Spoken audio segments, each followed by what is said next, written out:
And there we are.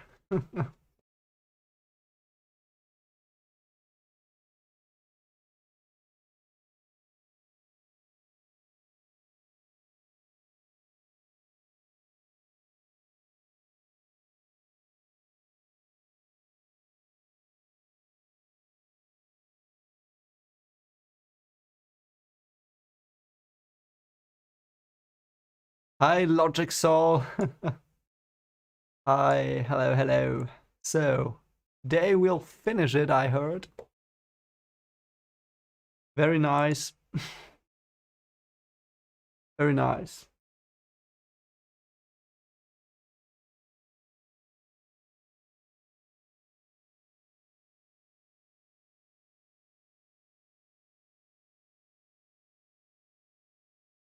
Let's just wait a bit till some more people get here, but yeah, I think we'll soon start finishing this great work of writing and literacy, and yeah, can't wait actually to finish it.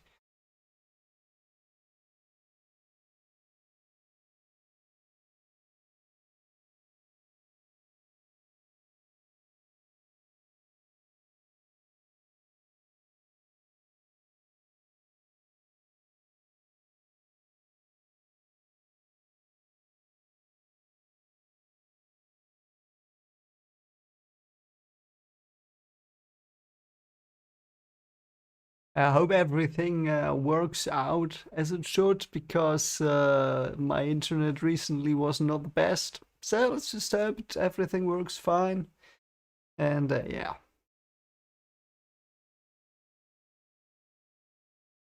Oh, no problem. The good thing, Logistical, is that if you have fallen behind, you can still catch up with them, because, yeah, I think it's pretty cool that doing these reading things, there is no problem with copyright, so they will never be deleted. They will always be on the internet. And yeah. But how far did you get, actually, Logic Soul? How far into the videos did you get? Like, are you at chapter 20, or are you already at 45 or whatever?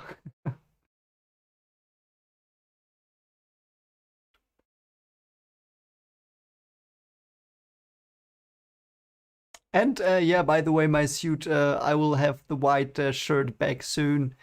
But yeah.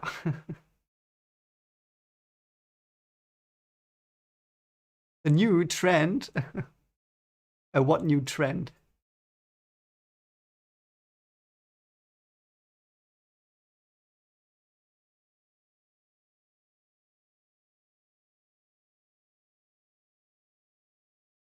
Ah, okay. Okay, you caught up. Great. Very good. Yeah, I'm to pass the time a bit, so some more people can join. I will just take a look at the book back. So it's a bit weird, because there's nothing here that really spoils anything. So I wonder if you have an older version of the book. Is there something actually meaningful on the cover, or is it just yeah, Wheel of Time turns, or is it something different?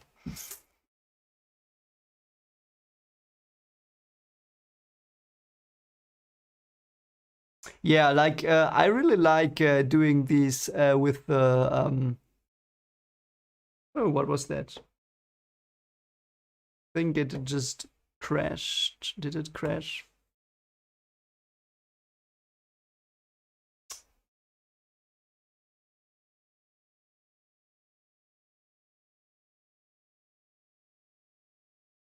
Oh yeah, I think it crashed. Great. So I think my oh no, it's back. Okay.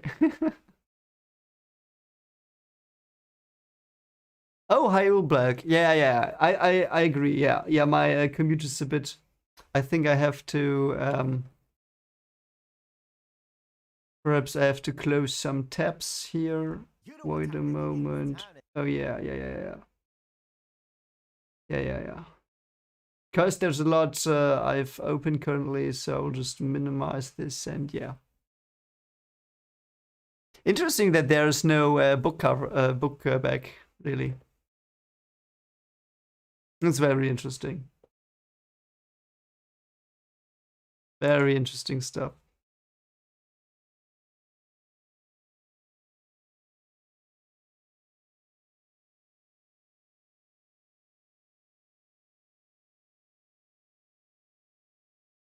Yeah, I will. Let me give me a moment, and I will just like turn off everything from the internet other than this stream. So wait a moment.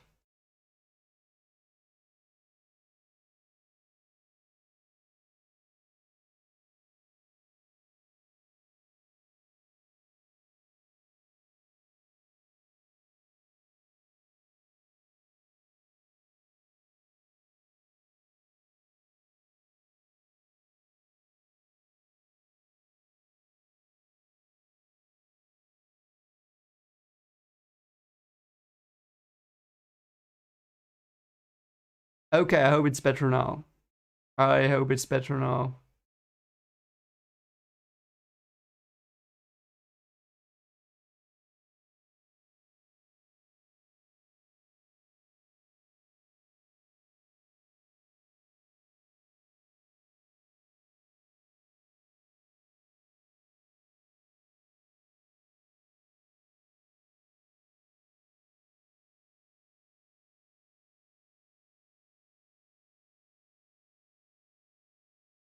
Yeah, okay. So I think I fixed it a bit. I hope it works. Just let me know if I'm back and if you can hear me again. I mean, I've got myself on the screen here, so I'll see myself talking currently, but I don't know if you can see me talking. So, yeah, interesting stuff.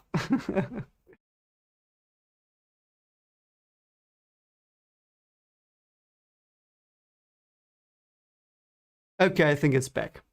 Very nice. Very nice. So, let me wait until 2015 or 8:15, and then we'll start. Because yeah, I just I want to make sure that everything is working okay. Because my computer is not the quickest, you know.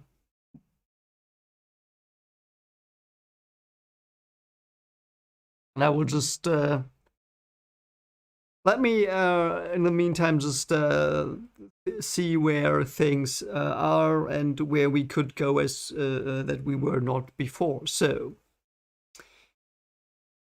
I hope we go to Tremolkane one day, because there's the other statue and there are other little isles in front of the coast.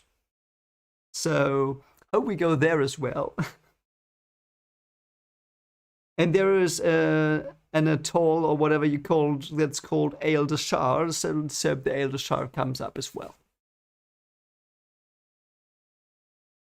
And so cool. I really like that the world is so dense, and yeah, I have the feeling we were at many places already, but we were not with the Aiel.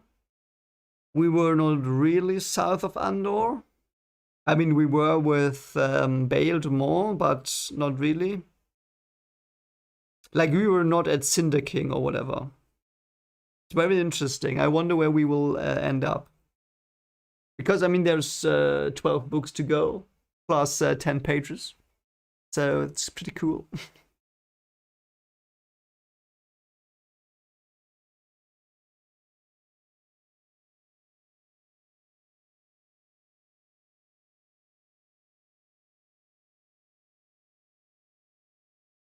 And yeah, I think I will start now. So now we're reading chapter 49, and we're almost through the book. So last time, I think Lanfair suddenly appeared randomly because she likes to do that.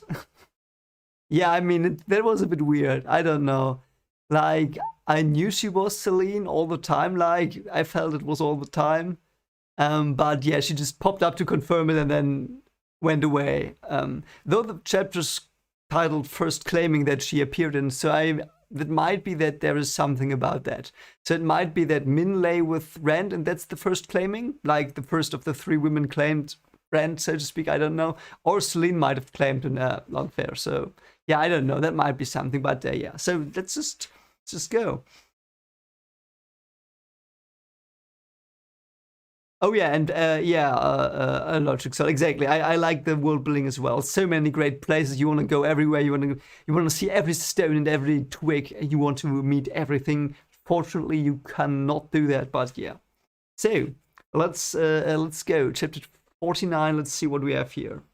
So we have a Rand chapter, and Rand awakens. Let's see what he does now and what he remembers, and how his weird cold flesh wound is gonna go.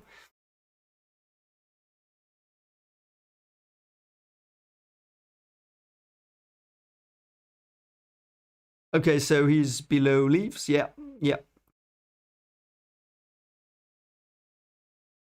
Okay, so Min is only sitting there and watching him. She's not laying with him anymore. Yeah. Min, it is you. Where did you come from? Where are we? Yeah, so he probably doesn't remember a lot. I wonder if his Lutheran soul piece, so to speak, took over for a while, but it didn't read that way. You know, it was like Rand himself was fighting Balsamon, so yeah.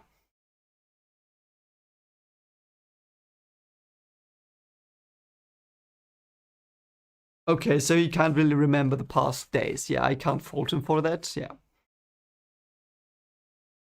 Oh, okay, so she did travel with him. So they're 5 days east of Falmy. Yeah, yeah.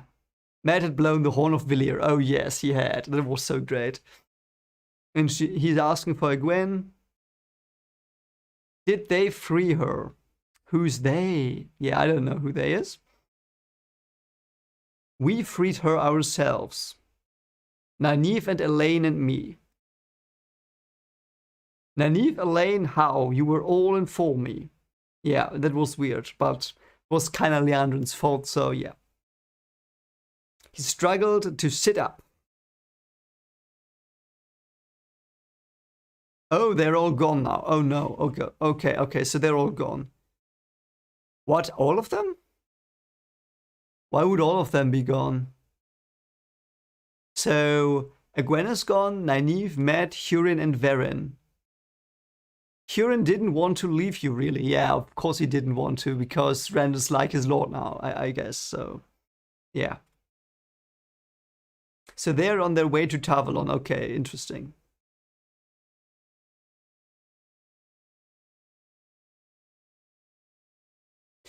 Is that safe though? Why would they go back to Tavalon for their training? I mean, is that not a bit stupid? I mean, Lianren's probably there. Wouldn't that be a bit awkward? Like, hey, hello, we were just enslaved, and oh, hi, Liandrin, how is your day? Oh, it's good. I just like gentle 5 men. It was very nice. Oh, good, good, Liandrin. And we were just like we flattened the town. Oh, great, yeah. So let's just start resume training. I mean, that's I don't know. I wonder what will happen to Leandra now. If she will be like, is she now found out officially? Is she now like fleeing, or what's happening? Okay, so Nynaeve and Egwene for training met for the dagger stuff, yeah. And they took the horn, okay.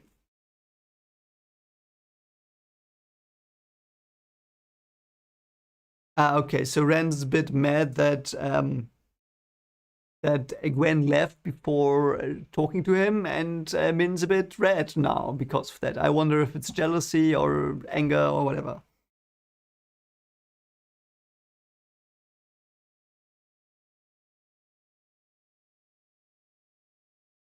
Okay, so he now has a Heron brand on both of his palms, and that's the prophecy. Nether tick. Okay, great.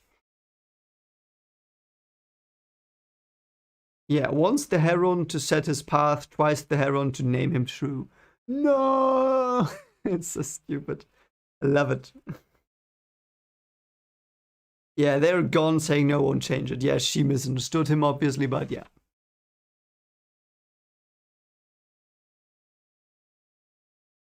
Oh, he could not remember being injured, but it was important. Okay.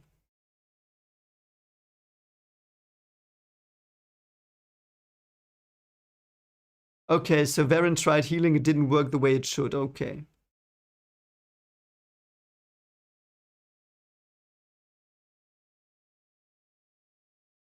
Wait. She hesitated, nibbling her lip. Moraine says Nynaeve must have done something, or you wouldn't have lived till we carried you to Varen. But Nynaeve says she was too frightened to light a candle. So is Moraine now suddenly there? I mean, we haven't seen her whole book. I mean, where is she? I kind of like that though. Like I thought it was refreshing to be off Moraine for a moment, you know?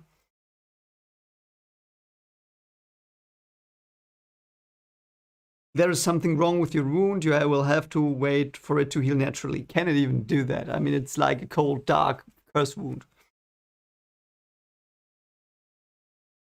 Moraine is here. When you said Varen was gone, I thought I was free of Aes Sedai again. Yeah, you're not. I am here, Moraine said. Okay, now she's here.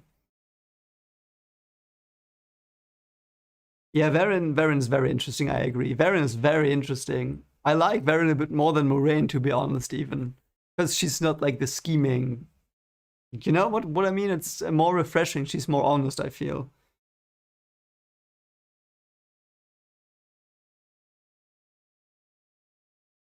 Rand had the odd feeling that Min meant to protect him from Moraine. Okay. Yeah, Moraine is a bit shady.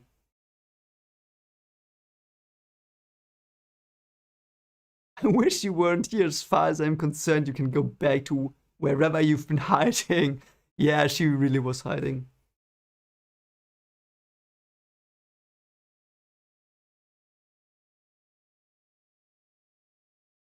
Oh no, the two Aes Sedai were they were taken. Okay, so the two Aes Sedai that Nynaeve and Egwene didn't manage to save were taken over to the mysterious other continent. So we will hear from them again, I guess, down the line. And I hope it's not too terrible. But knowing this book, series, I think it will be very terrible.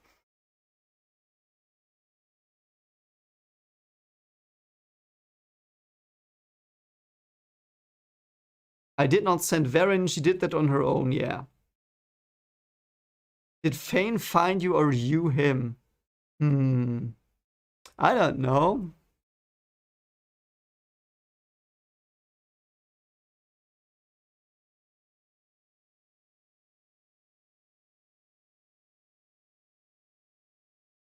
Did he go with the Seanchan too? Yeah, where is Fane? Like he suddenly disappeared. And wasn't he waiting for Rand? Did Baalzamon perhaps take him over and use his body to fight Rand? Or what's the deal here?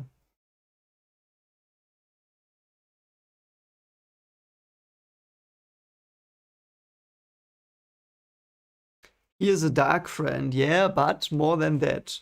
Worse than that, Padan Fane was the Dark One's creature to the depths of his soul.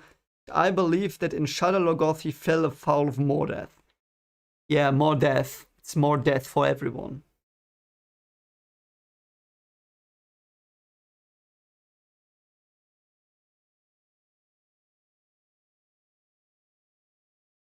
More Death tried to consume Fane's soul to have a human body again, but found a soul that had been touched directly by the Dark One, and what resulted?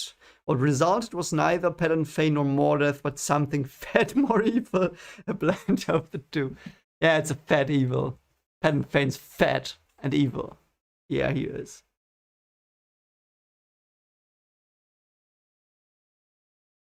You might have not survived such a meeting. So does she imply that, or does she not know he battled Baalzamon? If she does know, that would mean Fane is more dangerous than Baalzamon, which would be weird. Is like Fane the big bad of the series? I don't know.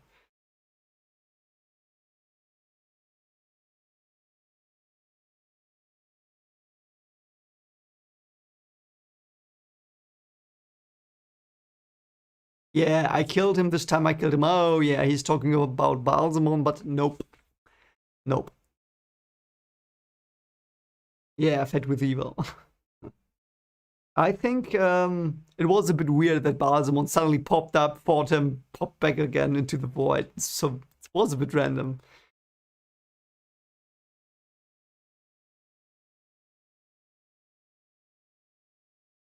Okay, so the Dark One should not be able to appear in the sky above for me if he would be bound, yeah. And if he is not, why has he not destroyed us all? Might be that every seal that is broken might bring him closer to power.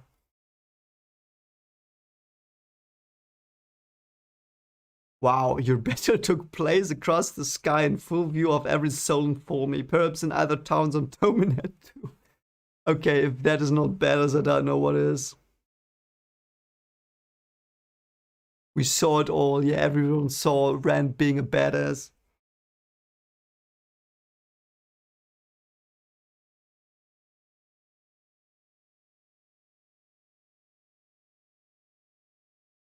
Oh, they drew him, and they now have propaganda for Rand, so to speak.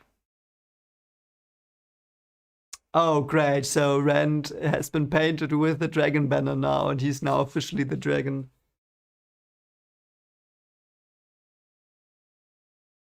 How many have seen it? Tear it up, burn it. Yeah, it's probably already like circulated across half the country. I bought that 2 days gone in the village we passed through. Yep, yep. There are hundreds of them, perhaps thousands. And the tale is being told everywhere of how the dragon battled the Dark One in the skies before me. What a legend. It's gonna turn into such a cool, great legend. Yeah, it's proper render. I love that.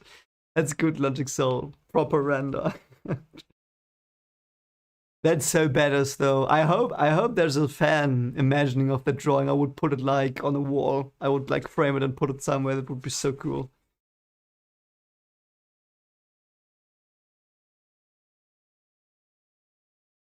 Perhaps that's why Gwen left. She was right to leave. No, she was not.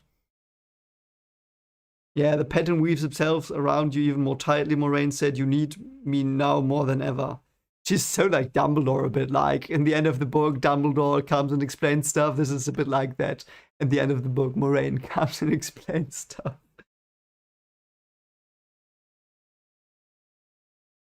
Yeah, and Rand still doesn't want Aes Sedai. I mean, I get that. I get that, mate. What does it say? He remembered being called with Theron not only by Balsamon but by Arthur Hawkwin. Yeah.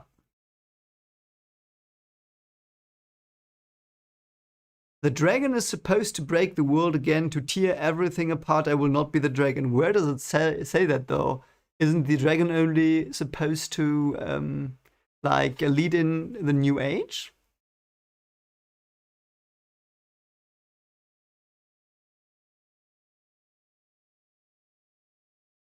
Oh, yeah. Yeah. The Black Archer has revealed itself for the first time in 2000 years. Yep.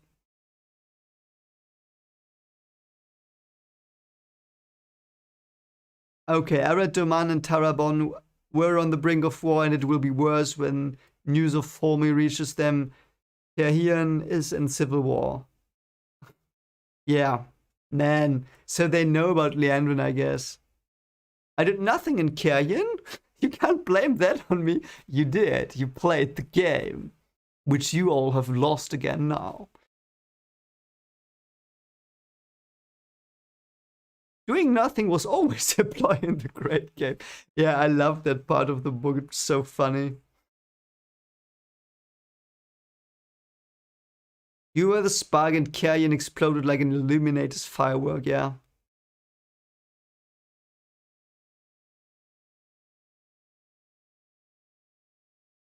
Yeah, you literally played with fire, yeah. This is also interesting. What do you think will happen when word of Formi reaches Arad Doman and Terabon? There have always been men willing to proclaim for any man who called himself the dragon, but they have never before had such signs as this. There is more here. Oh, what's gonna happen? Yeah, they now have seen him like in the flying in the sky. What are they gonna do? Oh, another seal has been broken. How? How? Wait. Two, Moraine said. Three of the seven are broken now. The one I had, and two I found in the High Lord's dwelling in Formi. Okay, so the one in the eye was broken, and the two in Formi were broken, both of them. How though? Did Fane break them?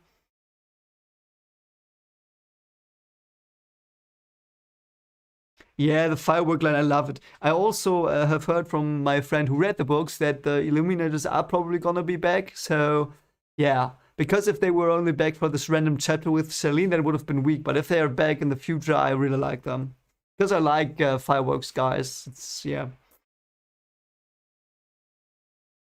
When all 7 are broken, perhaps even before, the patch man put over the hole they drilled into the prison the Creator made will be torn asunder. The patch man put over the hole they drilled into the prison the Creator made. Okay, so yeah, I mean, we know the Creator made the prison, but the man drilled a hole into that? Do I know this? I don't remember that. I don't remember that. And the Dark One will once more be able to put his hand through the hole and touch the world. Yeah, it's like an eldritch being from another dimension. And the only hope for the world is that the Dragon Reborn will be there to face him, yeah. It's his destiny, can't change that. It's gonna be the one who end all wars. I need a walk, yeah, Rand, you probably do need a walk. Probably, like, need to have a journey around town.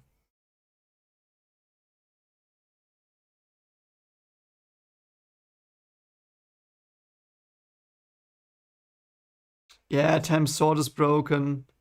It's kind of sad. I hope he gets a new one or it's reforged. That would be great.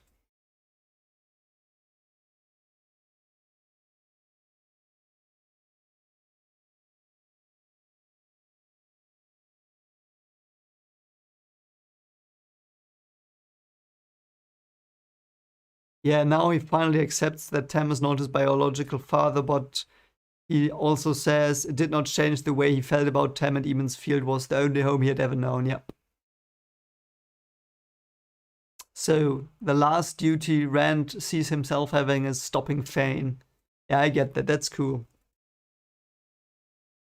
Oh, and Moraine and Min support him, yeah. And Loyal's still there. That's good. That's good. And Perrin. Oh, okay. And the Shinarans. Wow. And Lan. Oh, Lan's back. We haven't heard from Lan all this book. And he's like, he sees Rand, is he like, I love Lan so much. Yeah, I'm very sad for Rand. But I mean, in the end, I agree with him. Doesn't matter where you're from. Your home is your home. Where you grew up is where you grew up. Can't change that. Oh wow, the dragon banner rippled on the wind over the middle of the camp. Oh no. Yeah, so they are officially mates of the dragon now. And Moraine might be as well. So Moraine, yeah, all of them are now with the dragon. Is it gonna be very political next book? I would like that. If the if they like if now Rand is accepted as the dragon through his actions and not by proclaiming himself, that would be so cool. It is too late to hide, Rand. It is always it was always too late for you to hide, yeah.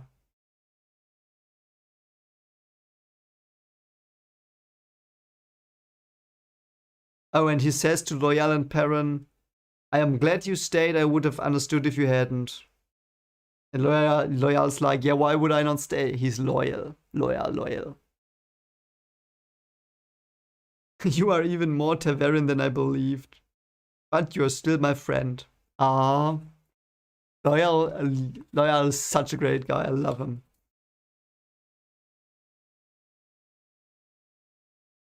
For as long as it's safe for you to be around me, and even after too, I am your friend, yeah. And Loyal's grinning. Ah. And Perrin's staying as well. The wheel weaves us tight in the pattern, Rand. Who would have thought it back in Eamon's Field? It seems like such a long time ago when they were in Eamon's Field. Wow, it's so long ago. Oh, the Shinarans come. We would pledge ourselves to you, Uno said. Yeah, because when Ingtar dies, it's Rand's command. No matter what happens, I think. Your oaths are to Ingtar and Lord Engelmar.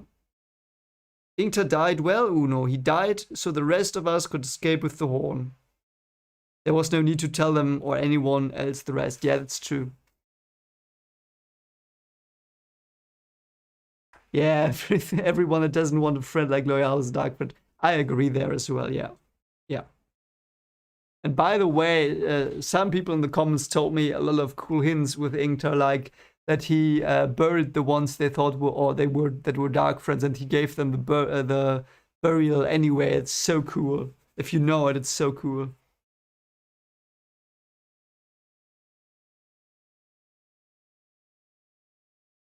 It is said, Uno said, that when the dragon is reborn, he will break all oaths, shatter all ties. Nothing holds us now. We would give our oaths to you. Wow, okay. He drew his sword and laid it before him, held toward Ren, and the rest of the Shinarans did the same. Wow, yeah, he gets an army now. Jesus Christ, he really gets his army. Oh man, yeah, Ren, you get your army, man. You battle the Dark One, Masima said. Masima, who hated him. Masima, who looked at him as if seeing a vision of the light. Wow, okay. I saw you, Lord Dragon. I am your man to the death. Wow. Wow, that's so cool. Oh, man.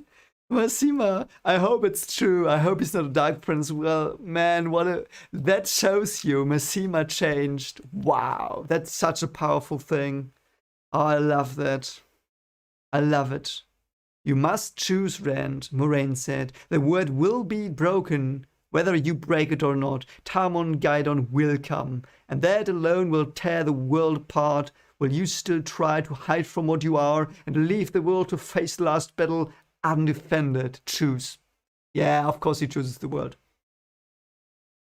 They were all watching him, all waiting.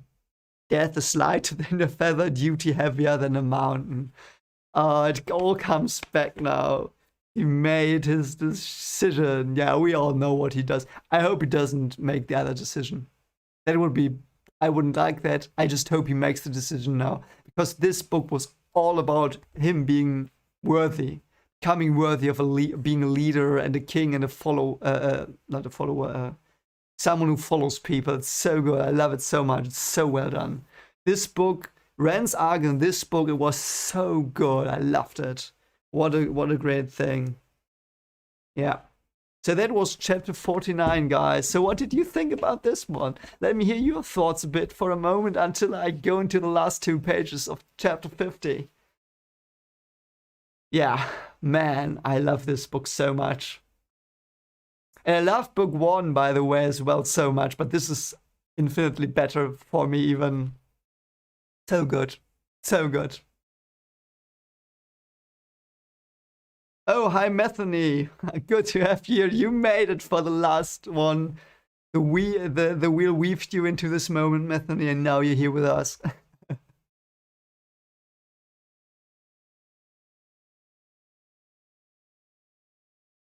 Yeah. This will be so epic in the show. I hope they don't F this up. It's gonna be so good. I wonder how they will do it, though.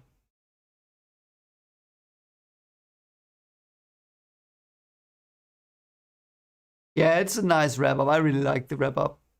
There are some random things in the end, mainly Baalzamon and Lanfair just popping up and going away. And yeah. So...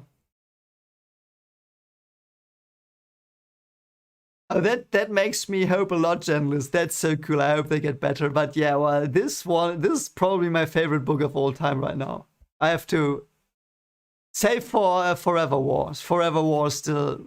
I think Forever War and yeah, it's in my top 3 now. It's in my, let's say it like that. It's in my top 3.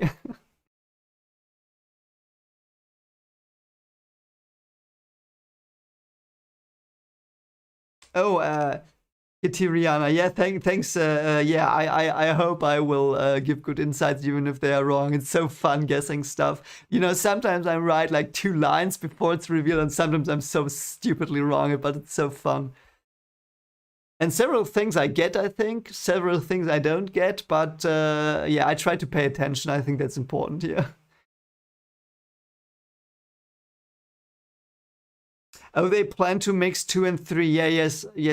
A friend of mine who also he already read the books, and he said they will do that as well. And he said they might. I mean, he said it's his it's hypothesis, but I hope it's not true that they will not let Rand go on this journey, that they will completely cut Rand's storyline from book 2. That's his theory, hypothesis currently, and I hope they don't do that. Yeah. Yeah, Jordan's really king of information drip, yeah. So are you ready for last chapter? What a journey. Are you ready? I'm gonna wait a bit and then we'll start it.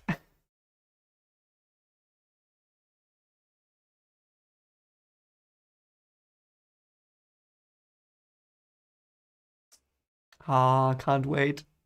It's almost there.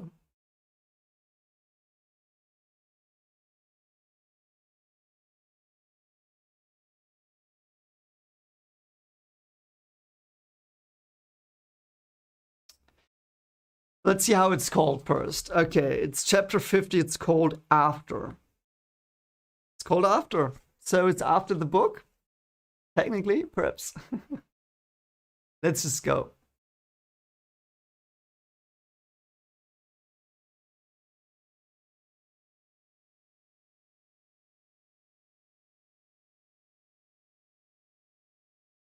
Yeah, it makes me hope a lot that the next two books are also, or the next books are also having strong endings and stuff like that. Yeah, like I read this I think on 2 days, the end, the last 10 or whatever it was, or 8. Yeah. So let's see. It's called After. I'm just gonna read it out because it's just 2 pages. It's just 2 pages.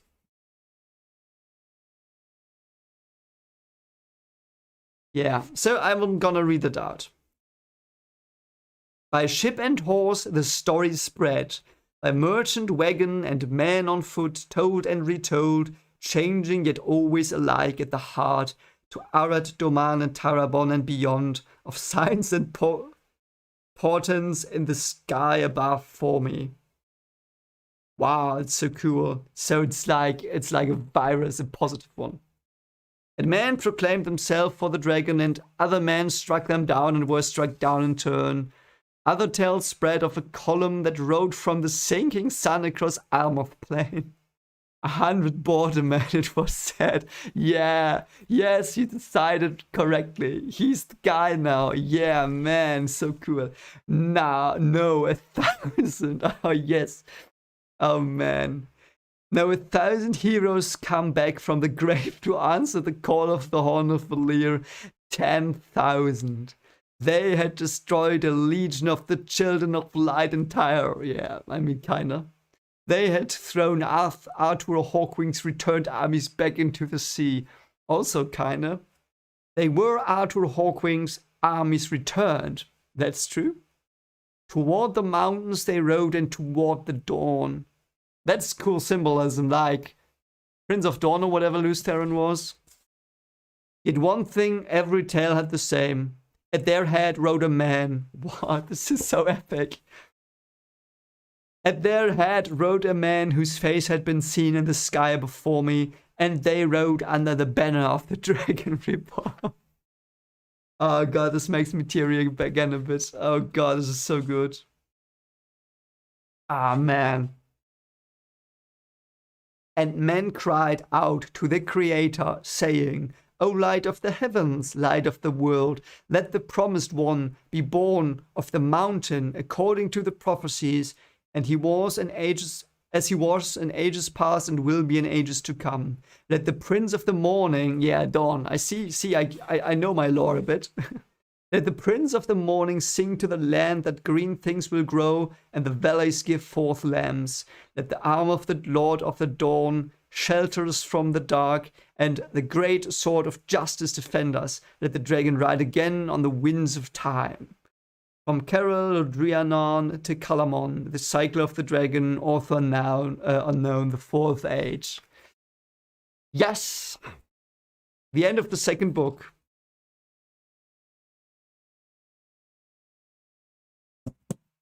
What a piece of literature. So freaking great. Love it, every second of it. Love it.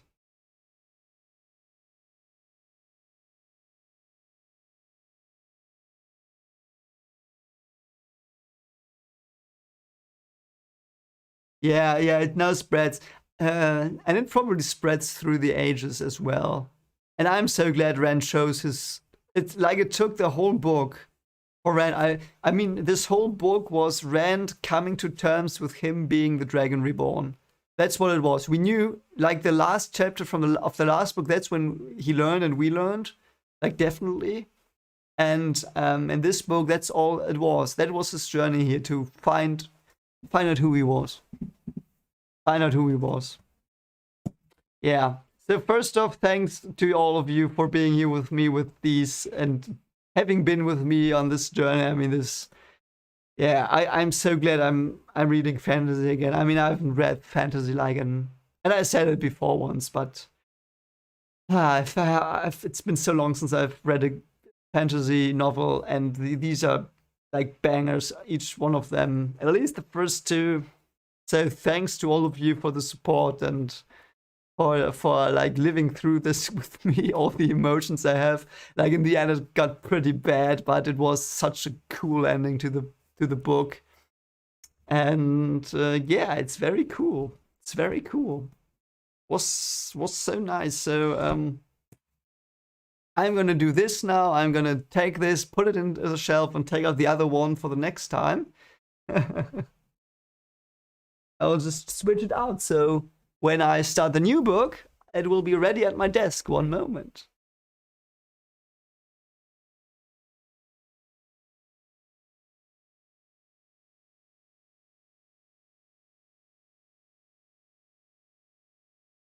I can't see the cover because my parents have put this on. It reads in German, the first 30 years of childhood are always the hardest ones, because it was for my 30th birthday I got this series. So yeah. Yeah. How long is this one? 656 or something. Will be a banger, I'm sure. I'm sure it will be a banger, but I'm not gonna look into it. Yeah, that was so good. So good. What a book. I loved it.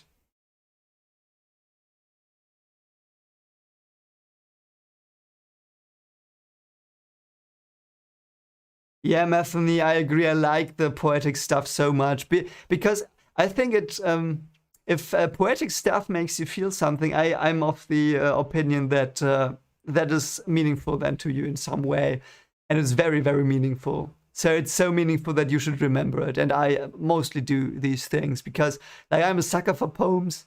I'm not that good in writing poems myself. I think I'm better at writing stories, but if things make you emotional, it's because of the meaning.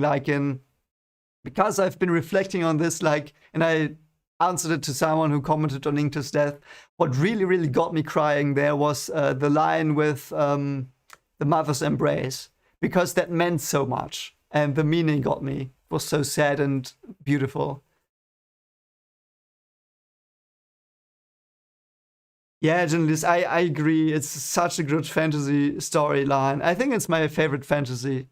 So it's so I can say book 2 right now is my favorite fantasy book of all time. I can say that definitely. Like no competition, and even like Lord of the Rings or stuff. It's like and like my wife's birthday was last week, and that's why there was no video on that Saturday. But anyway, so we celebrated it again yesterday. Like, we went to an escape room and we solved it like in record time. We were so good. But then I talked to the one friend who hasn't read the books, and we still do the discussions. I just don't mention them anymore. I might do a video on that after this is done. And we have some topics they want me to make a video on when this is all done, and I'm writing stuff down. But anyway, so he said, and I said, this is my favorite fantasy story of all time. And he's like, no, it's Lord of the Rings. And I said, no, sorry. No, for me, this is Wheel of Time. It's my favorite one. And I'm only on book 2. I just hope it ends greatly. So, I can't wait for the reread as well, by the way, because, I built the world like I'm quite like it's like I'm living in the world, and that's why I can remember many things, but not everything. So I will be surprised probably.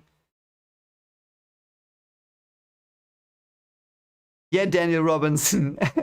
I have no idea how I cannot start this, like, so to speak. Yeah, I'm sorry. I can't do it right now. I'm gonna take a break of. I'm gonna be like, I will probably start the next one in September only because I have a very very big travel for work to prepare in the end of August, and until then I have to do many preparations for that. I'm organizing a lot, and I will also I want to finish Sandman and The Boys, both beautiful shows. Like The Boys, I'm on episode 1, season 3. If you want to see me curse a lot, you can watch that reaction. And The Sandman, yeah, I started it yesterday, and it's very beautiful, like visually, and it's great story. It's not as good as Wheel of Time, I think, perhaps, but the visuals are so great. So you should watch that again. Again, I'm sorry. You should watch that as well. So yeah. And I'm sorry, the chat is going past quickly. Let me see. Yeah, okay. Yeah. Logic Sol, you say it's a watershed series that influenced a lot. Yeah, it does though. And I can imagine that. Yeah, I loved I as well a lot. Yeah, third and fourth reread. Yeah.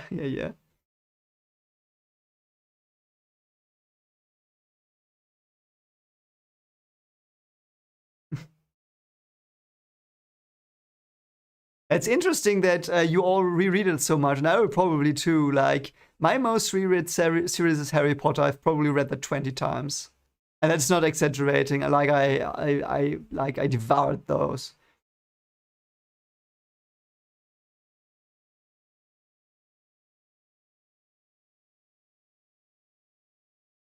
Yeah, Logic. So I agree with Lord of the Rings. Like Lord of the Rings has like a very vivid world. Like the nature is very beautiful, but I'm not good in imagining nature. I'm better in imagining like structures or caves or whatever, and characters. Like I don't know. Book 4 and 6. Yeah, I can't wait for those. We'll get to them.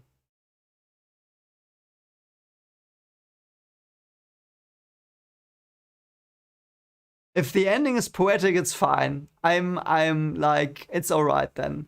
And my friend who read the books, he told me that the ending is very very cool and I like it. So he knows me a lot, so it's very cool.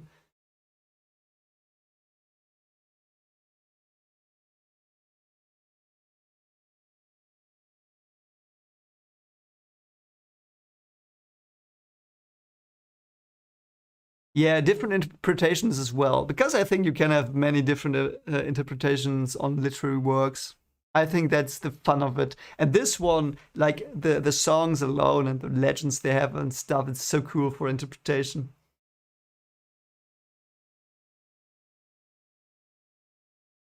Yeah, I've watched 3 episodes of Sandman right now, and I can tell you it's so good. I love it so much. It's also so good. Like the next like I will probably like. So I edited the second reaction. I just have to um press publish, and I will probably like set it to be released tomorrow at 10 or whatever.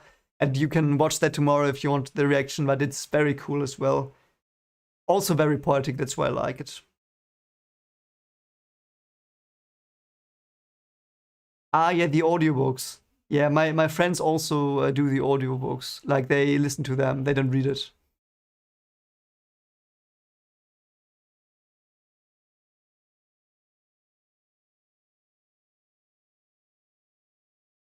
Yeah, if you hear some talking in the background, that's my wife having a phone call with someone I don't know. I hope you don't hear that. Yeah, so the ending, let's see how it is. What I'm gonna do definitely is like if I will do more like discussion videos on certain parts of the books probably and give you my thoughts and perhaps write them out and structure them. I don't know.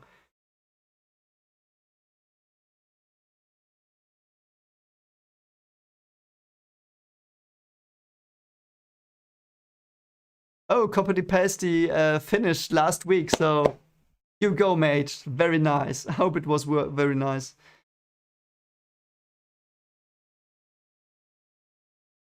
Yes, Sanderson. I'm gonna do Sanderson. Although there, I have a little problem. with Sanderson. And you will, because it was, I think last Christmas, my parents asked me, yeah, what do you want to get from us? And I said, yeah, I don't need anything. I have everything I need. And they say, yeah, what books? And I said, yeah, like buy me, what's it called? Children of Fog, something like that, or Whispers Fog, something with fog, and they bought them, and I have them in German. I don't have them in English. I have not read them. I will read them, and I might do that on this channel, but I don't have the English versions. I might buy them though. Then I think I will probably just buy them. So I love Sanderson. Yeah, Mistborn, exactly. It's called Mistborn. I have them here. Like I have them in German. I could read you the first paragraph now in German if you're interested in hearing me talk German.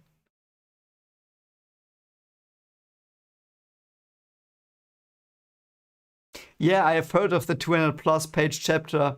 I've also the prologue chapters like 200 pages in the last book or whatever. So I'm probably I don't know. I don't know. I might break it up into like paragraphs or whatever. I don't know. Yeah, I know Sanderson defines modern fantasy. I've heard that he seems to be pretty good.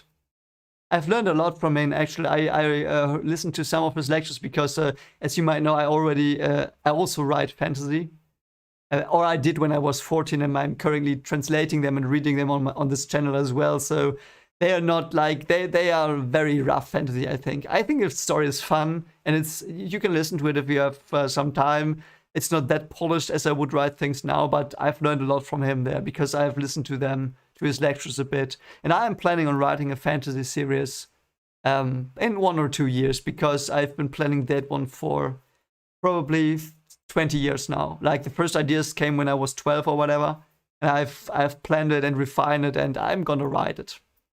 I've written the first chapter as well. It's like 40 pages or so, but I will do that when I have more time, when I've collected more thoughts. But yeah, I love Sanderson. I love his lectures. He seems to be such a nice guy. So I'm so glad that Jordan was a friend of his and he could finish it. Yeah.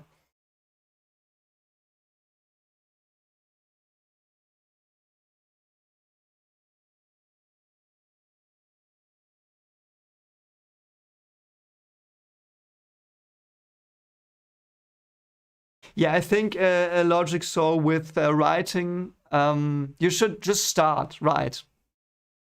Who said it? There's this very, very famous writer. Um, Stanislav, no, oh god, what was his name? Solstein. Solstein said the first version is always shit. And that's true. The first thing you write, like you have to do so many things with it. You have to polish it up and stuff. So yeah. Are you sure, Metheny? Because I heard that they were very good friends, and that's why Sanderson was approached, and that they, in their last years, planned the last books together. But I might be mistaken. I don't really know.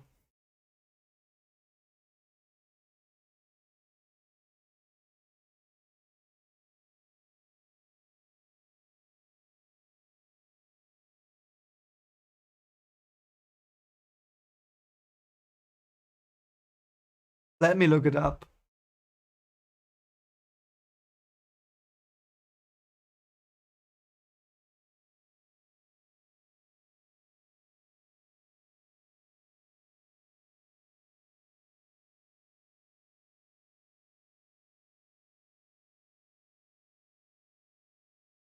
Let me see.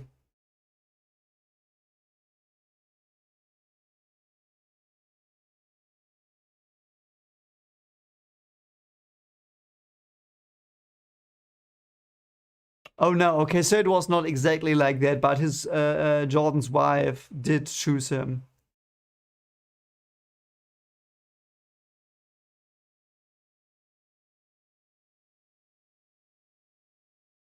Yeah, I understand. So I got that wrong.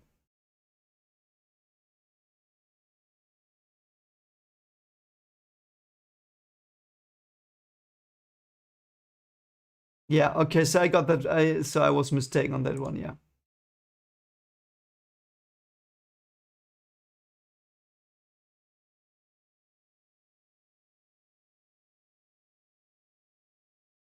Ah, J.R.R. Martin. Okay, so they were friends. Yeah, yeah, that makes a bit more sense.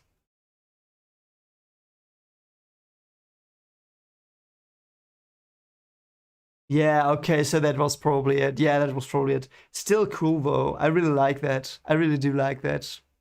Very fun. That's good. And Sanderson, yeah, he's probably the right one. He's a nice writer. He's a nice writer. Yeah. So, shall we get into the review part of the book a bit?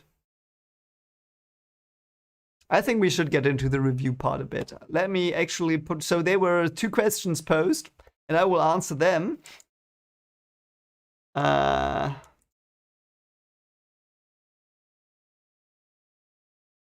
so let me put that up here.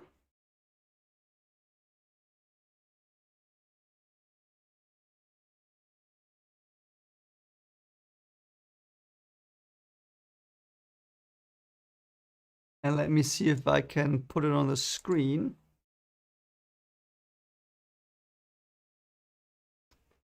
And I'm just gonna try to.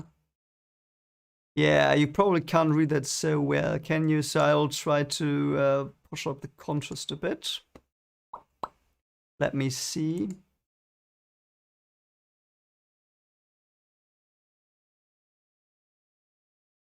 Hmm.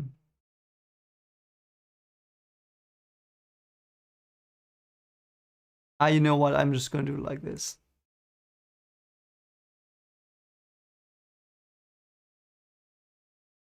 Okay, perhaps. Perfect. Perfect. Okay, so I hope you can read it now.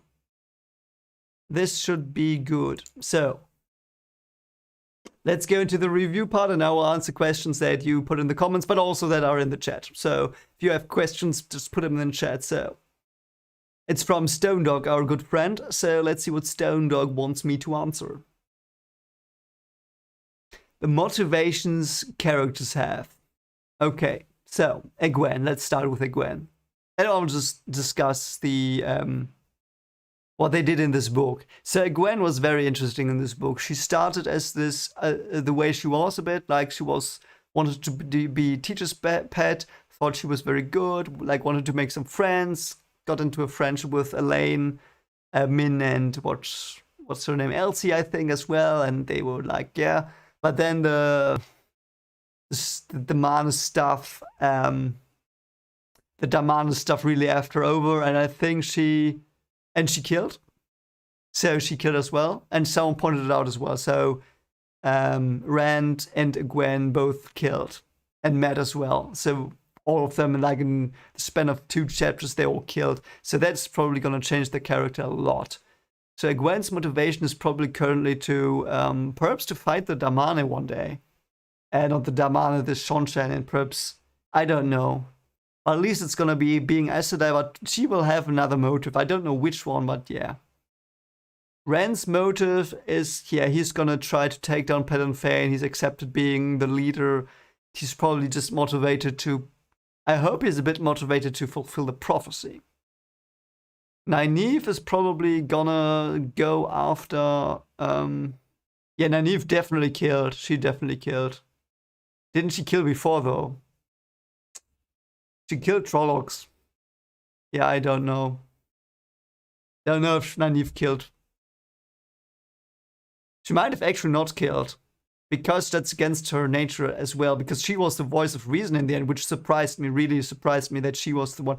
Because I thought she would do an Anakin, because she always has this pent-up anger towards Aes Sedai, and it's like not going better, so... But I think she will probably like take revenge on Leandro, and that might be her driving force. She might want to become an Aes Sedai to hunt Black Archer, and she might become a red one. Nynaeve might become red to hunt down Leandrin. That might be fun. Moraine, yeah, she schemes. I don't know what she's gonna do.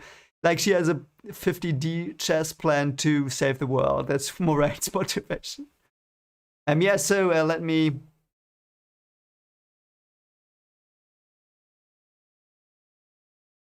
Yeah, Methany, let's get to your question. But first, yeah, so I think she killed a Trolloc in book 1 after they escaped from Shadowlogoth with her dagger.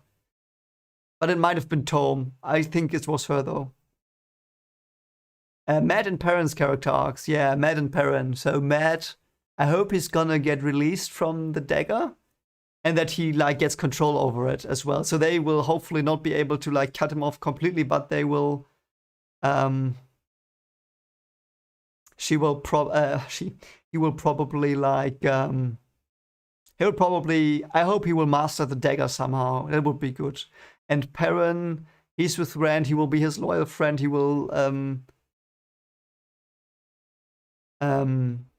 will be his right-hand man probably, together with Matt when he returns perhaps. And the wolf stuff, I hope that the wolf stuff and will lead us to meet Elias again, and I hope that yeah, man and sword. I hope that we get to know more about the ancient power that they use with the wolves. I hope that's gonna get cleared up more. So Perrin probably has to. I think Perrin has to find his purpose now. That might be what he has to do. So, yeah, observations about this world's knowledge of the fundamental reality they all live in. There's a creator, is a dark one, time is a wheel, power exists, yeah. It's interesting though, and because that's where we started the book. It's the books. It started when no one really believed in stuff, more than, yeah, this is a fairy tale, or yeah, we know of this, but it didn't really affect their everyday lives, save for perhaps this festival they have. And I don't even know, was the festival they had in book 1 the same they had in the show? Because in the show it was to celebrate people coming back from the wheel, so to speak. Wasn't that about, that was in the show, but was that in the book as well? Or was it just celebrating winter? I don't remember. I'm sorry, I don't remember. But that's interesting. And so there's the creator. But the thing is, they always look at it passively. So they never say, okay, if I like they don't have they don't give off the feeling that they think they can bargain with the creator. It's like, yeah, it's set by the creator. Yeah, the show brought more wheel aspects into it. Yeah, that's what I thought. That's what I thought as well. Yeah, that's how I remember it. Okay, good. Yeah, so I think, yeah, so they can't bargain with the creator. Yeah, Baltina. Yeah, I know. Yeah, that's what I thought. Yeah. And yeah, the dark one. So they know they have a devil, but the devil's also, he's not in the world. They all think it's like with our religions. I think. I really like the Baltina in the show as well. I think that was an improvement, though. Yeah. And yes, so they know there's like, it's like. I also, yeah, Wyatt. Interesting stuff as well. Like, if you ask a very religious person, they might also say, yeah, I know God's there. And I know the devil's there because I read it in the book, the holy book. And it's the same here. Like, everyone could just say, yeah, okay. Like the people that are not at the border. Let's say the people who don't see Trollocs. Like, they could see, yeah, okay, but I know it's in the story. You know, it's like very close to that. So, that's interesting. And they know the wheel comes and goes again. I think they are more, perhaps some of them are more content with their lot in life, perhaps, but not many, I don't know. Yeah, exactly. The catechism they repeat. It's like that. It's like a Bible verse. Could as well been a Bible verse, and it could always, like the Dark One and the Creator, they could not exist and they still would have their beliefs. Like, you know what I mean? It doesn't really matter. I don't know. Hope that answered the question. I think he's not here, Stone Dog, but I hope that answered your questions. If it didn't, this part of the question, if it didn't, let me know and I will answer it another occasion.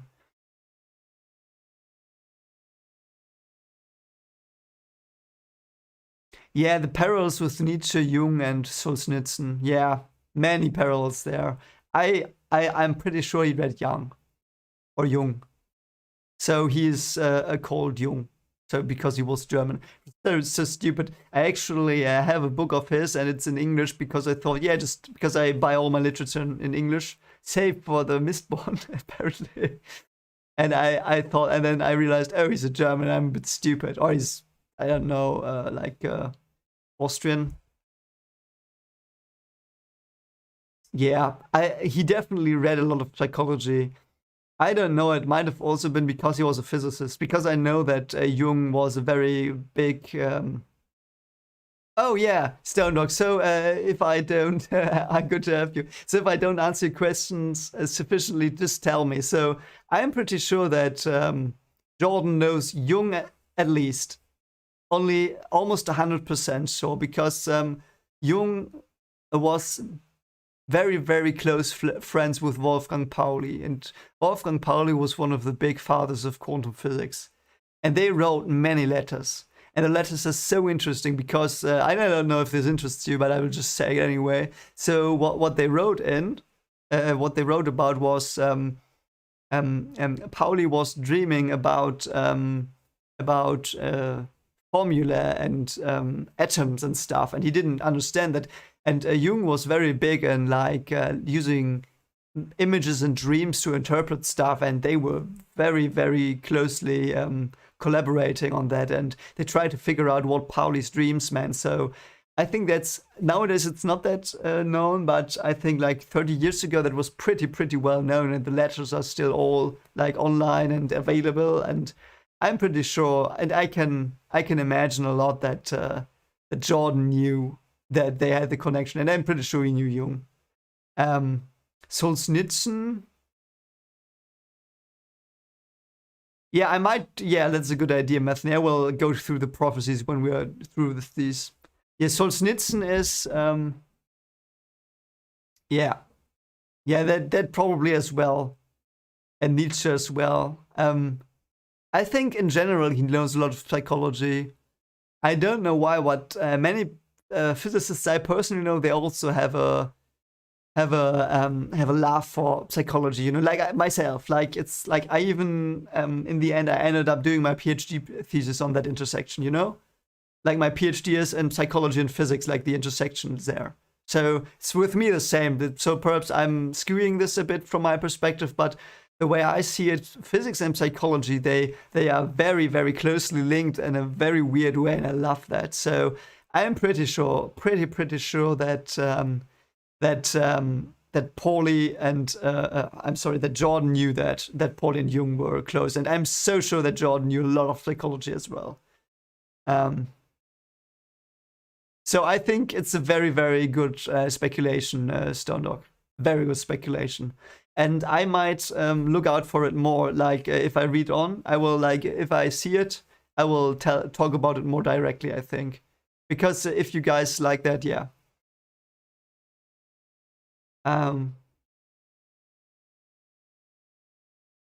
What thoughts do you have about how this timeline could have included an age like the one we all live in now? Yeah. Yeah, technology. That's a very cool point as well. Yeah. Technology, like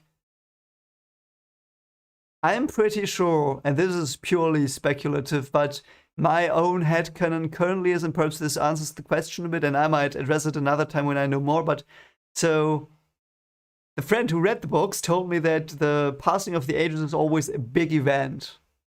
And he says he thinks the event that led from the first age to the second, so to the Age of Legends, was the discovery of the One Power. And I think it's probably the point where their technology became so advanced, where they found, where they might have done something to the laws of nature accidentally with their technology, and they might have. Yeah, well, like the collective unconsciousness is not something I think you should take literally. I know he's sometimes proclaimed it like that, but I think it was to teach it to people so that they could better understand. I could talk a bit about that in a moment, but I'm gonna finish this one. So I think it's like So they were very, very far in physics. Like, I'm pretty sure and I think it was mentioned in the books that the pillars were with the way gates, like the where the way gates were adapted from, like these like pillars where they travel with a flicker world. I'm pretty sure that's very advanced technology. So, and those pillars, they can traverse space and time. They can warp it, so they at least mastered relativity. So they probably hi Sarah, good to have you. Good you made it. So I'm pretty sure they fumbled with the laws of nature a bit, and that's why they started to get this one power in. Like, it was like the portal. So it's like their technology became so advanced that they somehow changed, like perhaps a higher dimension or whatever it is. They accidentally merged it into our world, and that's where the one power comes from. Something like that. In that way, if I have more information, perhaps in the end of the series, I will do it a bit more clearer, because there might be stuff I don't know that I'm not putting into that a theory. So yeah, yeah, and the magical part, yeah. So it might be that it's an energy field that they accidentally put into their world, and it's also the magic part. Like, nowadays technology is like magic. Like, no one knows how a smartphone works. Like, you know what I mean? It's like magic. It's already there. So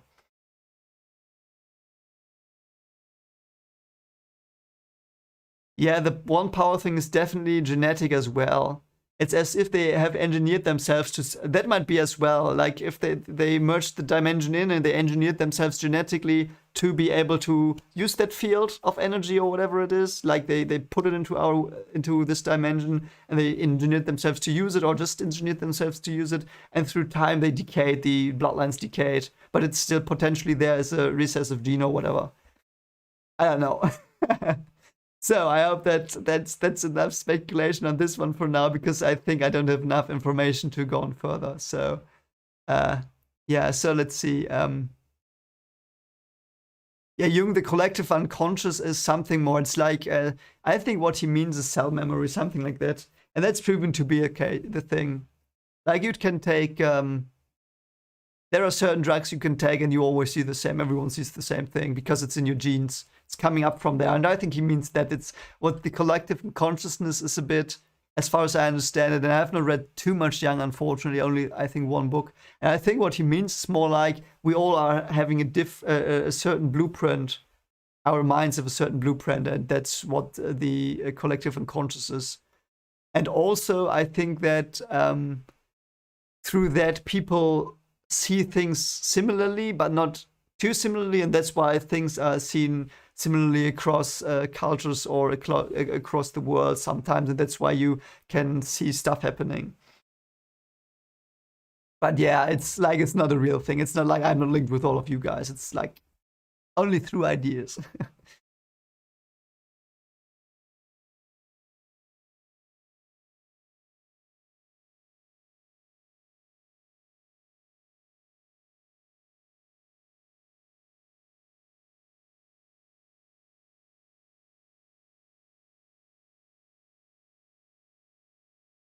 Yeah, yeah. So Jung was like, I think that's the problem, and that's a problem not only Jung has. It's the problem with everyone who knows a lot about their subject, and they want to talk about that to laymen. They always like tell. It's like they tell a story. They tell you something, like they say, "Yeah, we have this collective unconscious. Like, everyone's linked, and we all have the same thing." And you immediately know what he means. Though you think, "Yeah, that's stupid and it's wrong," and yeah, it's not literally that, but it's like a figure of speech. That's the thing. And it's with everything scientists and people that know a lot mostly talk about. So yeah, let's go to the next one. So it's from Corksbar. Ah, yes, this one. I was looking forward to this one. Yeah, yeah, yeah. This is such a good question as well. So I think the Shonshan are irredeemable. Yes, the ones I know currently. So I'm only gonna say this about the ones I know. Like, I don't know all of them. Um, you know? Um, so let's say they are all the same as the people we know, corrupted, mind washed, completely gone off the rails. Mad Stagger is an evil separate from the Dark One, yeah? Yeah, yeah. So I think that's exactly that. There are three kinds of evil in this book, or in this series, as far as I know.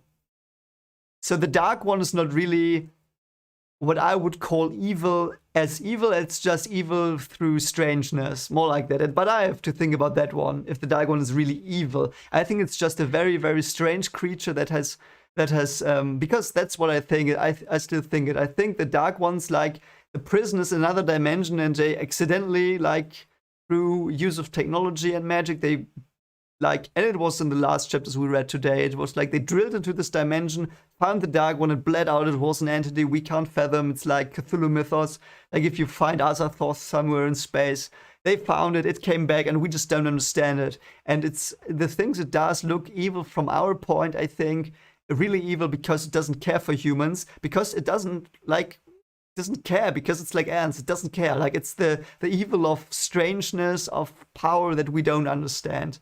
That's the evil he is. Like, he is the evil we don't understand because it's so high above us, we can't grasp it. And yes, to us it's evil, but yeah, he's just like doing his thing. I don't know.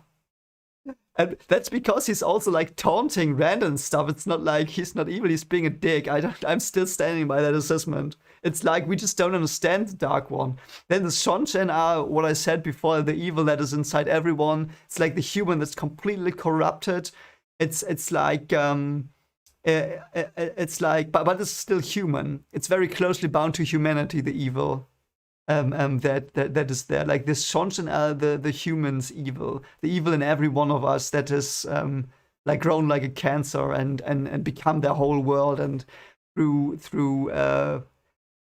actions that harm others and enslave others and stuff like that. I think the Shonshen are evil. That's the evil they have. It's like the evil everyone. It's like the Joker evil a bit. It's perhaps not exactly, but it's like, have a bad day and you could become Shonshin.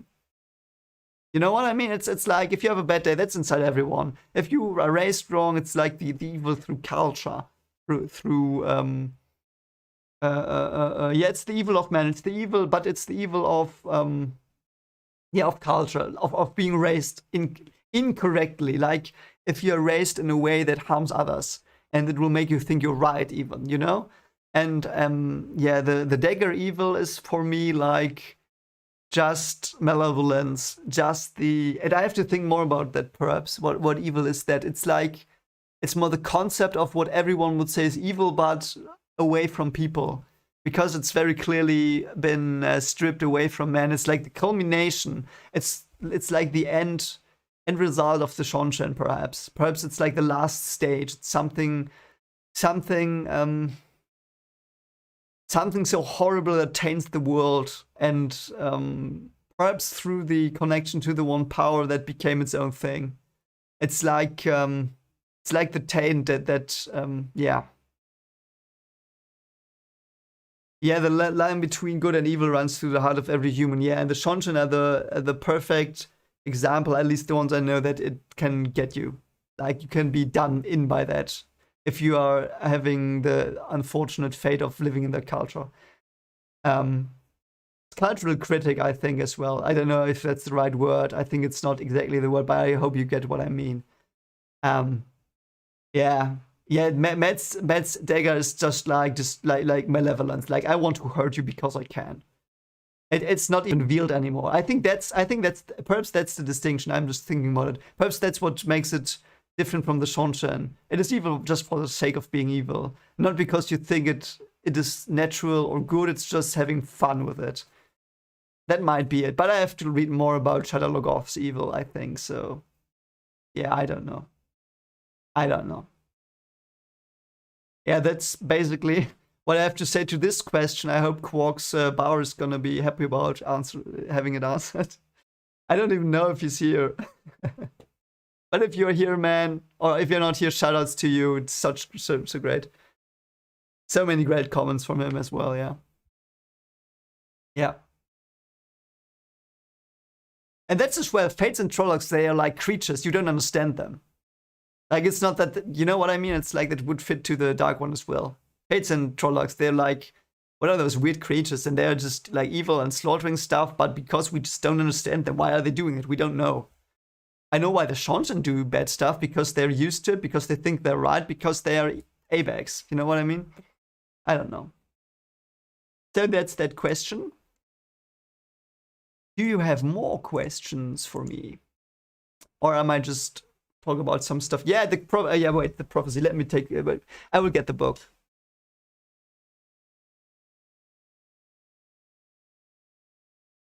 So you said the dark prophecy, I think. Let's go back to the dark prophecy, actually. So, daughter of the night, she walks again. Okay, so that's definitely Lanfair. She's free.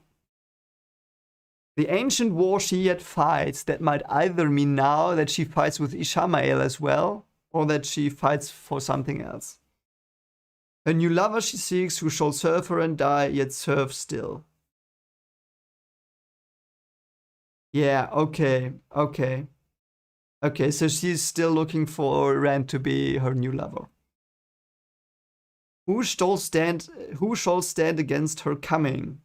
The shining walls shall kneel. So, like, Tavalon is not yet down. So the man who channels stands alone. Okay, so that's, I don't know what that means. I mean, it's obviously gonna mean that Rand's alone one day. He gives his friends for sacrifice. Did he already do that? No. Two roads before him, one to death beyond dying, one to life eternal. Two roads before him. Yeah, so it's probably the choice between Dark One and the Road of Light. He might have done that choice now in the last chapter. Which will he choose? Yeah. What hand shelters, what hand slays? That might... is that a reference to his two markings? I don't know.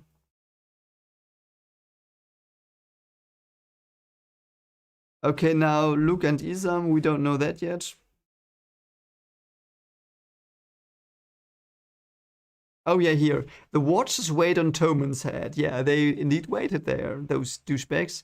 The seed of the hammer burns the ancient tree.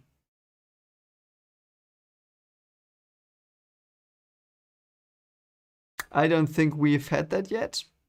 Death shall sow and summer burn. Does that mean it's at the end of summer? Might be. Death shall reap and bodies fail. Okay, don't know what that means. Again, the seed slays ancient wrong. Yeah, okay, so that's perhaps when they ride against the Shonshin and the White Cloaks. Okay, so that's all I get, all the new stuff. But or was there another prophecy you meant?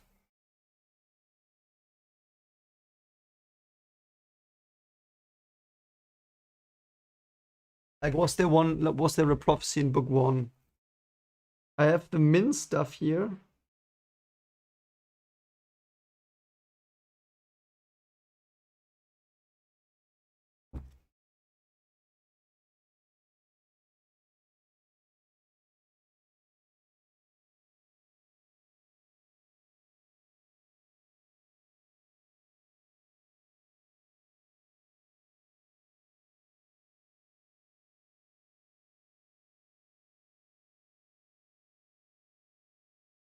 Yeah, I don't know.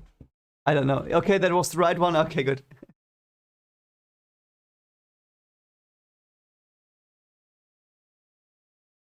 I think so. Yeah. I don't remember another prophecy. I remember Min's things, but I think I'm not gonna get back to that yet. Already, I might do that down the line. Yeah. So let's talk about some stuff, and you can give me your opinion as well, because yeah. So like let's talk about it. My favorite character. Let's talk about stuff like that. So what was my favorite character in the book? Favorite character in the book was probably Lanfair, because that was the character I got anxious about the most. because the moment I got that she was unfair, it made me so uneasy every time she was there, and she was so fun to read because she was so obviously evil, and Ren just didn't get it. And that was so funny. And I think second place is Varen. Liked Varen a lot as well, because Varen was like a cooler Moraine. I have to admit, I like her a bit more. And third was Rand. So third favorite character was Rand, because Rand's arc was so good. So good. Loved it so much. Like in the last book, Rand was not so good, but in this one, he was one of the standout characters, I think. Yeah. I really hope they cast Varen in the show, because I haven't heard from that, and I hope they don't put Moraine at her place. I hope they cast her. I hope they don't want to save that actress. That would suck so badly. I don't know. What do you think? Do you think they will cast Varen?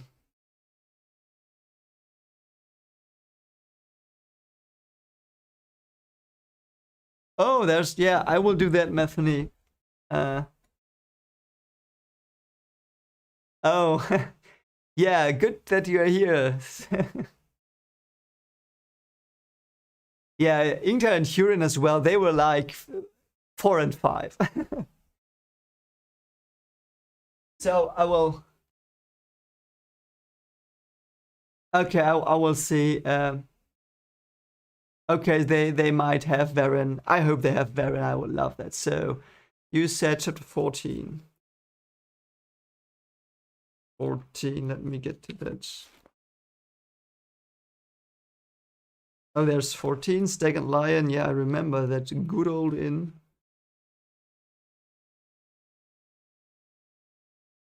Fool, I have never been bound. There it is. Fool, I have never been bound. The fires of his face roared. I stood at Luce Theron's Kingslayer's shoulder when he did the deed that named him. Yeah, okay, we know that. It was I who told him to kill. Yeah. Yeah, okay. He could have struck at me then. He could not have won, but he could have tried. Instead, he called down his precious power upon himself. Yeah. Oh, yeah, here it comes. 1,000 years later, I sent the Trollocs ravening south, and for 3 centuries, they savaged the world. Yeah, those were the Trolloc Wars.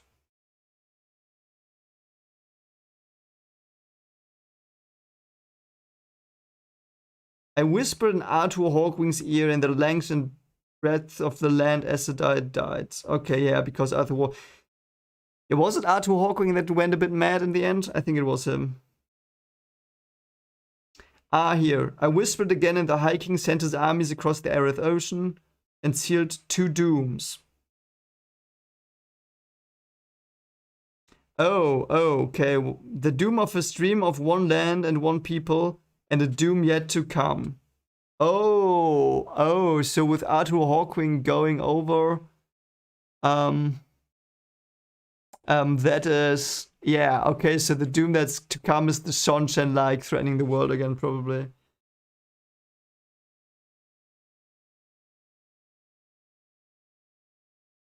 Yeah, okay, so yeah, he influenced him, yeah.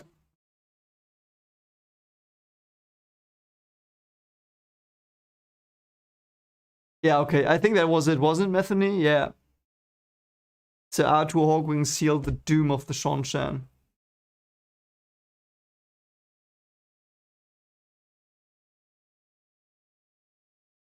Yeah, no, Kitty, Rihanna. I read those. I could read them again as well. So let me see. And the shadow fell upon the land, and the world was riven stone from stone. The oceans fled, and the mountains were swallowed up, and the nations were scattered to the 8 corners of the world.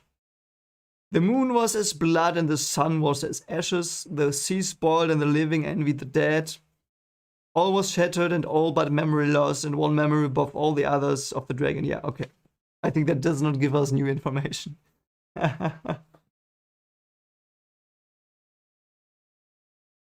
Okay, here, I think this might be interesting. Perhaps, I don't know yet. And it came to pass in those days, as it had come before and would come again, that the dark lay heavy on the land, and weighed down the hearts of men, and the green things failed and hope died. Yeah, that's the winter in the first book. And man cried out to the Creator, saying, O light of the heavens, light of the world, let the promised one be born of the mountain. According to the prophecies. Yeah, he was born to the mountain, I see. And that was in chapter 50 in book 2 as well then. As he was in ages past and will be in ages to come. The prince of the morning sing to the land that green things will grow and the valley give forth lambs. This might happen now, perhaps. Let the arm of the Lord of the dawn shelter us from the dark. Oh, and the great sword of justice defend us. Ah, yes, that's the same as in the Dark Prophecy, I think, isn't it? One hand shelters, one hand whatever it was. Interesting. That's cool. That's a cool detail. Let the dragon ride again on the winds of time. Yeah. And let's look at book 2.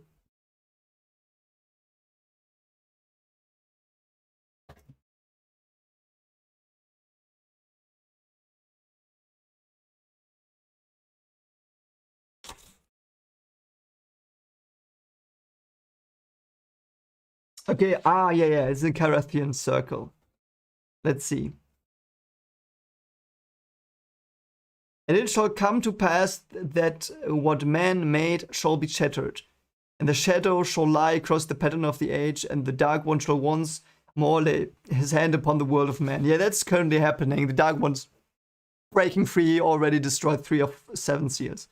Women shall weep and men quail as the nations of the earth are rent like rotting cloth. Yeah, they are rending each other as well. So it's not only the Dark One, it's like everything is like in chaos currently. Neither shall anything stand nor abide. Yeah. Yet one shall be born to face the shadow. Rent. Born once more as he was born before and shall be born again, time without end. Yeah.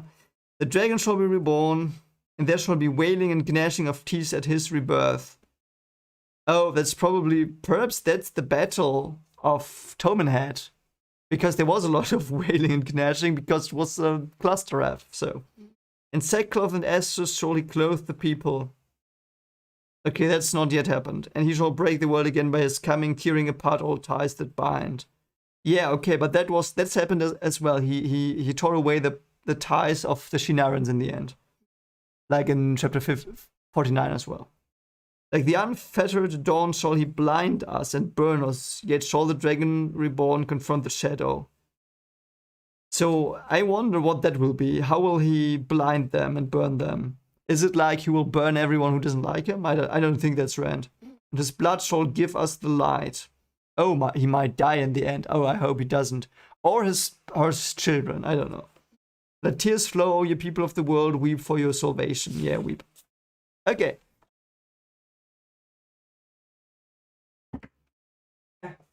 Back there. So, okay. What's your thoughts about Perrin and Great Hunt? Perrin, yeah, I don't know. I will tell you what I think, and I think this will answer the question, but also like in this book we did not have every main character we were used to as in book 1. We did not have Matt, though you could argue he wasn't a main character, like not a POV character. We did not have Perrin, we did not have Moraine, and not Lan. So we did not have those characters in the book at all. And yeah, we had them in 3 chapters. But you know what I mean? It's like they were not in the book. It was not important. And I thought that was fine. Though I like that Perrin apparently still has the problems with killing the person he killed. Because he was the first of them that killed a person. And that's what I said, that killing changes the man. It's like it's PTSD basically, because and I think it's in psychology, as far as I know, if you do something that you think you could not do morally, but you do it because like animalistic or primal things lead you to that, like in a war you see someone point at you his rifle and you shoot him, like that's something you think you might, like probably all of you think you will never do that currently, and yeah, probably not, but in a situation where you would then do it, then you face your own darkness, and that's what you do when you kill someone, and that's what Perrin did. So he still has to work on that, and he does, but he embraced the wolves. I love that. I love the little part, and it was only like half a page where he told us how wolves communicate, so he learned a lot a lot that we don't know. And he was used to make us see Rand from another perspective because we had been with Rand all through the Bizarro world, like with Celine and stuff, and then he was with Hurin and Celine and Loyal all the time, you know. And then he developed, and we got Perrin's perspective. So I liked that a lot. I'm a bit sad that Matt was not in the book that much. I would have liked more Matt. I like Perrin's role fine. I like Perrin in the book so much more than in the show. I think in the show he's so mishandled, and the actor is great. I think the actor fits perfectly. He fits Perrin perfectly, but they do him so dirty. And in the finale episode, they did him so dirty, so dirty. Hated that. But yeah, so yeah, that's my thought on Perrin. And on Matt, like I said, he was not in the book as much as well. And Moraine, and I said it before, I like that they did not have that much Moraine. And yeah, I don't know. I think that's refreshing. And I currently don't see Moraine as a main character, I have to admit. She's more like, yeah, perhaps she's a main character, but I don't know, she's more in the background all the time. And she was in the first book as well. We did not have a perspective chapter from her. You know? We did not have that. So, and in this book she wasn't in it. So we had a perspective chapter, at least we had that, but it was like one. And then, yeah, we know she's doing good stuff. Like she's trying her best. But that's all, you know?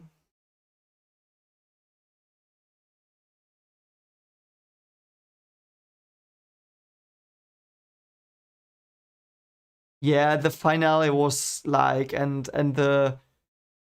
they should have started with that. I think they took so much stuff from Faldara to Tavalon, and I really dislike that in hindsight.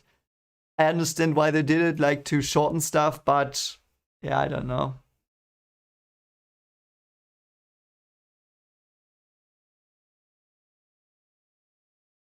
Yeah, like Matt in the show, he was fine. I'm so sad the actor left, but what can you do? Yeah, I know COVID screwed with them. Yeah, I know. I know. And that's why I don't really fault them. I mean, there are things like this one flashback was still, I think that was unneeded. I didn't care. I don't know. I don't really care that much for Swan. I don't know why. It's like, yeah, fine, okay, so she had a hard childhood, boo. Everyone does in that world. I mean, it's medieval times. But I might be too harsh on her. Um, I like her relationship with Moraine in the show. I think that's not in the book as far as I understood. That's fine. I like that. But that's the only thing I like about her, I think, because she seemed so weak. And I don't know. And I know that was all on purpose. Like they did it in the show on purpose, but they tried to like throw us off a bit. And I think the show has too many plot twists that are a bit too, yeah, haha, we let you around. And it was not like, because every time they do something like that, like the plot twist with Swan, because when I watched the show, I didn't know that Swan and Moraine worked together, and that was a cool reveal. But I had to relearn her character. But you know, so I got to know her as a child, and she was okay, random girl. I don't really care. And then she was so mean but weak in the room with the politics, and I thought, okay, she's a weak leader, can't do anything here. She's weird, okay, and I don't really care. And then it came out that she was a good and on our side, and you know, I'm using air quotes because I really don't know anything about that yet. But I don't know. It was like, yeah, it was like, okay, now she's with us and she's so good, and okay, cool. Because I had to, like, it was just an episode each, and yeah. Yeah, the love triangle was so useless. So useless. Like, they should have introduced Elaine and made Rand be torn a bit between Elaine and Egwene. Because let's be fair, in the book, we know he's not gonna end up with Egwene. We just know that now. And I think this might have been the point where Egwene leaves him for good. Like, they care for each other, they are friends, they're like friends from from long before. You know what I mean?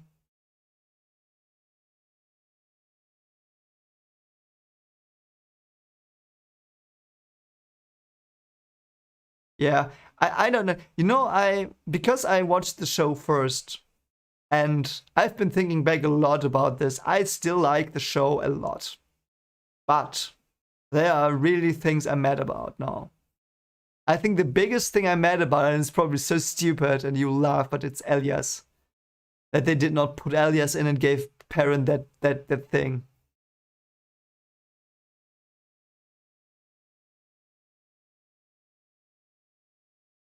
Yeah, the Agelmar stuff, that was COVID. Why did Agelmar die, by the way? Well, it was so random. And why did they take away Ren's baddest moment and gave it to Nynaeve? Nynaeve is, like, Nynaeve in the show is the most baddest character there. And she would have been without that. I don't know. That was weird.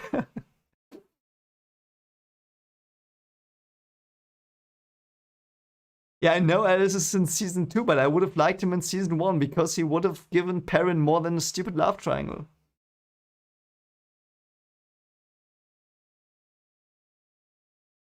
And I don't know, in the books I didn't get it as well. I mean, fine, if people got that, that's fine. That's fine. I mean, it was just too cliche in the show.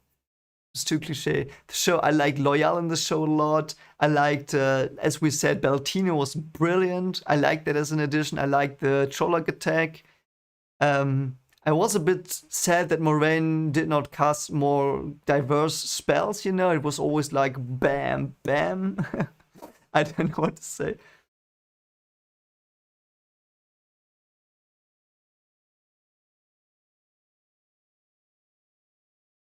I will keep watching the show definitely. I love that. You know what I think is they really pay attention to several details in the show.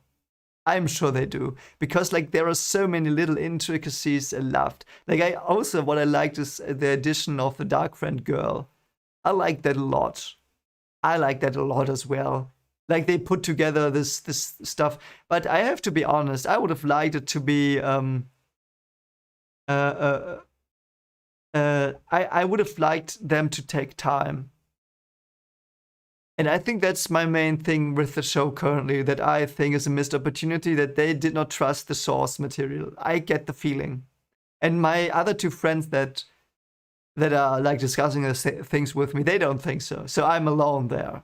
Like it's my really a personal thing, and you might really disagree with it, and it's completely fine. You know, it's like, but I think they did not trust the source material for whatever reason, and they did not take their time with introducing Arja slowly and like imagine the reveal it would have been when in season 2 there was the next Aes Sedai, because in the books the only Aes Sedai in book 1 was Moraine, and imagine like Moraine doing all this crazy stuff and letting her do all her crazy spells, and she's so powerful then, and then suddenly in the book 2 you get like Swan comes. It's what the frick? It's like the dragons in Game of Thrones. That's what it would have been like for me, you know. And they no, here 1,000 Aes Sedai, and they're normal. Have fun. It's like I don't know. Yeah, that's my gripe. They could have done a slow burn. Do a slow burn. Trust your audience. But I also know, and we've discussed that, me and my friends a lot, we've discussed it, and we've also actually argued about that a bit. Because they said, yeah, people want explosions and stuff, and yeah, I get that, man. It's not, but personally, it's not for me. So I've said it in Tower of God on the live streams there. I've said it, I'm a mystery guy. I want a good story. I want to slowly get enticed into a world, want to figure stuff out, I want to trust the story, you know, that's what I want from a story. I don't want bangs and like oh look at the big fireball, you know, it's I don't know, I like that, like in Sandman has great visuals. Coming back to that, so Sandman has great visuals, but the story is so enticing, it's so mysterious, and it's slow, and I like it, and I get the characters. I don't know.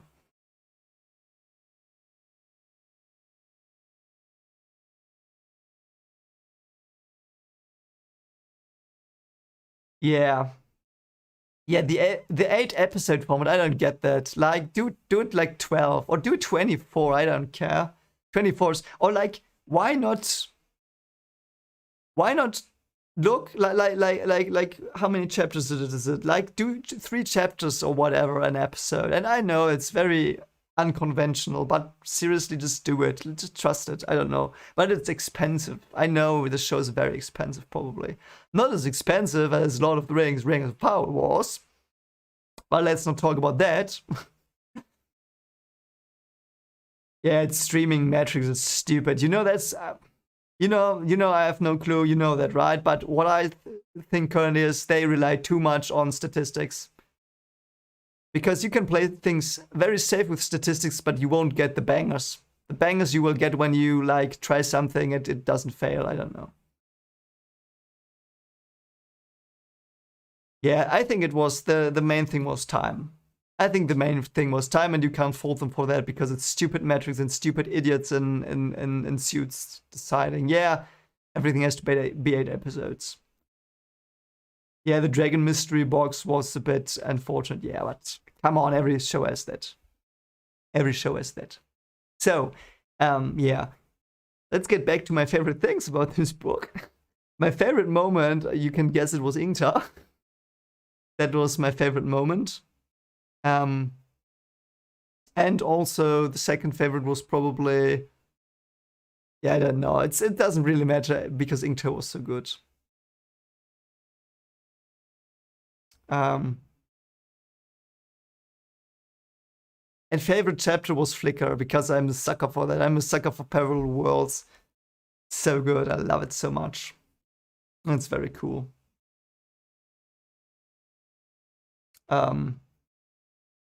What else is there to talk about?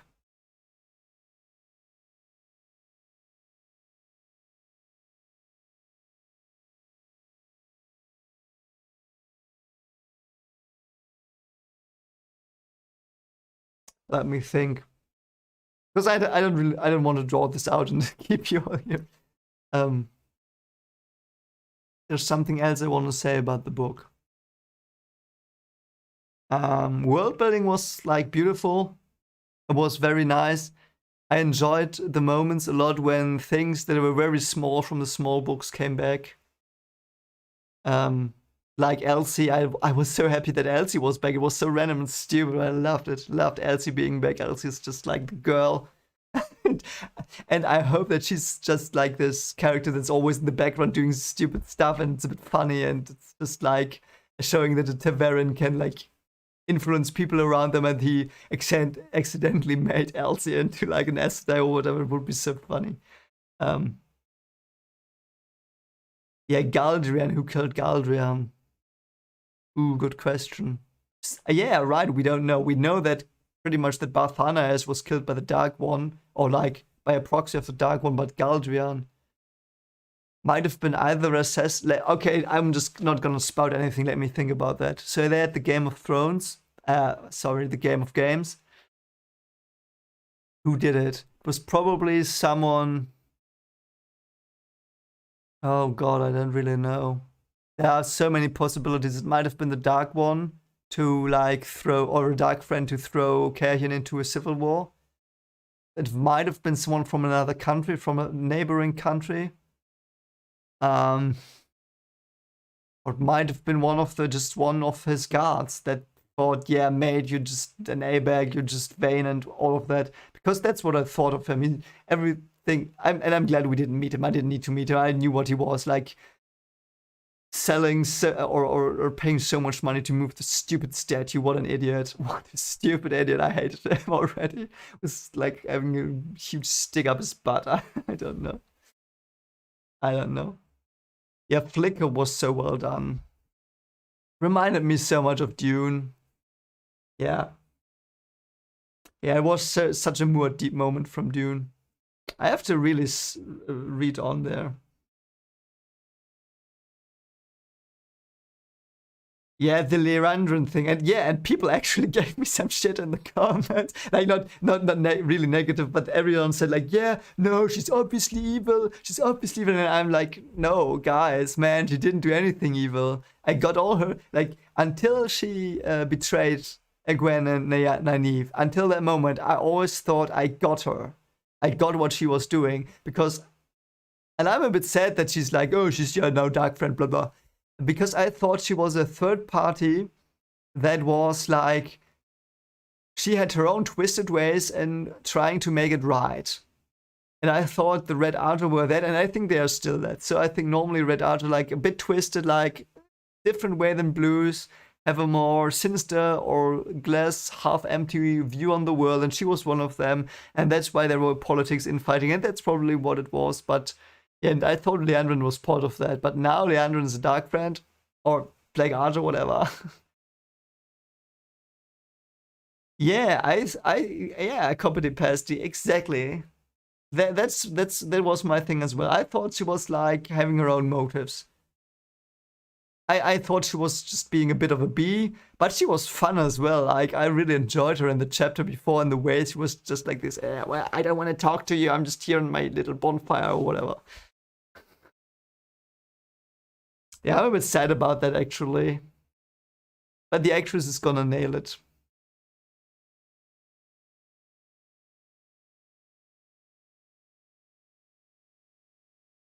I don't remember the nasty thing though, Methany. Everyone says I'm getting influenced by the show, but I don't think so because I think show Leandrin until the point of the reveal of her betrayal was worse.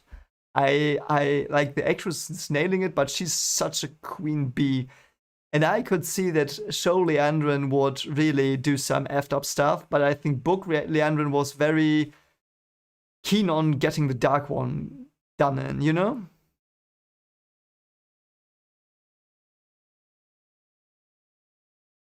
Yeah, and what makes it so unthinkable the betrayal is also that Leandrin knows what Damane are. She obviously knows. She so knows, and she does it, and that makes her Seanchan.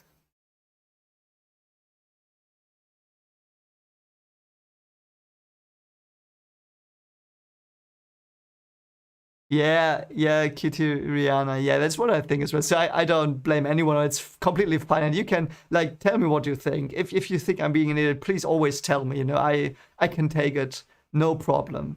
Like there are comments that are sometimes like, yeah, you're an idiot. It's okay. Do that. It's fine. I learn from mistakes. And if I don't make mistakes, I think myself, yeah, okay, I'm still on the right, but I'm not, you know, it's okay. I hope you always just tell me what you really think. It's okay. And if you don't agree with me, please always tell me. Always tell me. I don't care.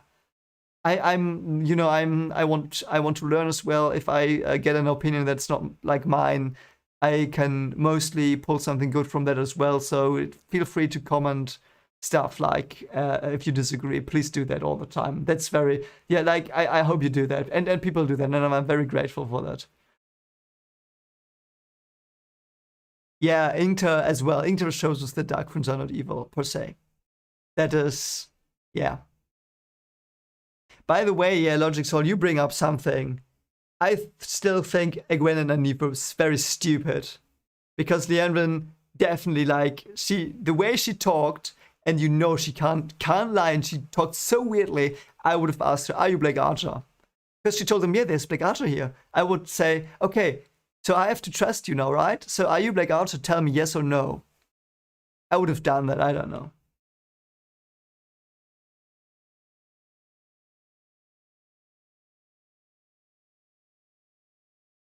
Yeah, Leandrin was too much of an antagonist, and you were supposed to obviously like in the show you were supposed to root against her, I think. And in the books she was just like weird, and yeah, she had her like I thought that Leandrin was more like I think Gellert is gonna be like the person doing everything to get to the right ends, but she obviously doesn't. So yeah.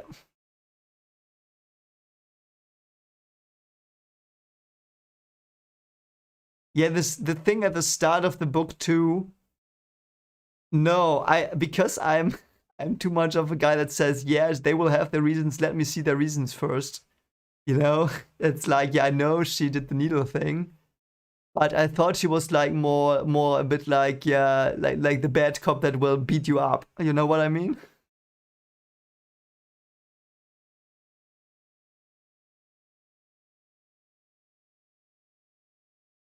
Okay, okay. So it will come up the Black Archer thing. Yeah, yeah.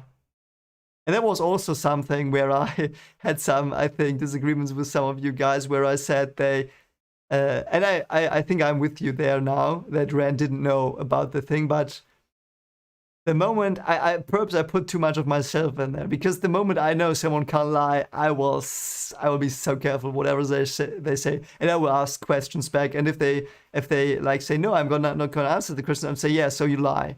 It's like you like lie, so you got around telling me the truth. I don't know, but that's probably I probably put too much of myself into those situations. So that was a mistake I did, yeah, made.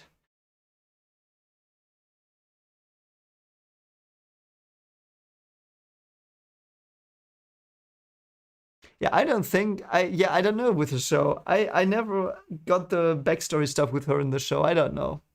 In the show she was like Moraine's rival that would do something stupid when something important was gonna happen. And I thought she was like this person like Moraine had a plan and she was the wrench in the plan because she wanted her own thing and was stupid. And yeah, I don't know how relatable her backstory made her. I don't know. It was more like making her a hypocrite. I don't know. I really liked the actress and she nailed it. And the way she acted it was making her a bit sympathetic to me, you said, but yeah.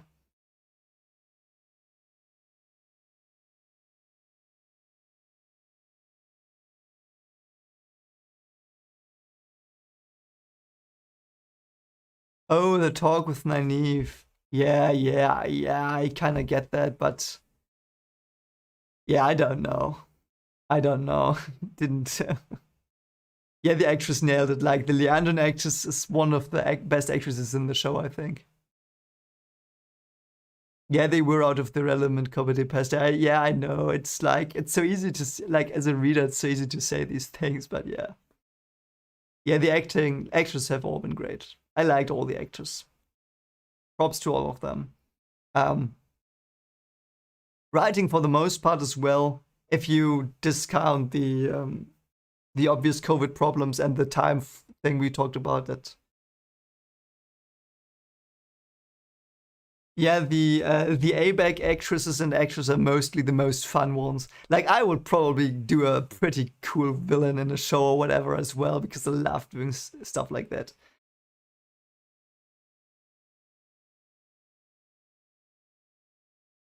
Yeah, Matt's mom. Yeah, that's the thing. I think the people who can act the bad people very well are also mostly the most kindest people. Um, I've heard that Homelander's actor is a bit of a dick, but but he seems nice as well. So like it's like Helena Bonham Carter, or they all are so they all are so wholesome. I don't know. Yeah, yeah,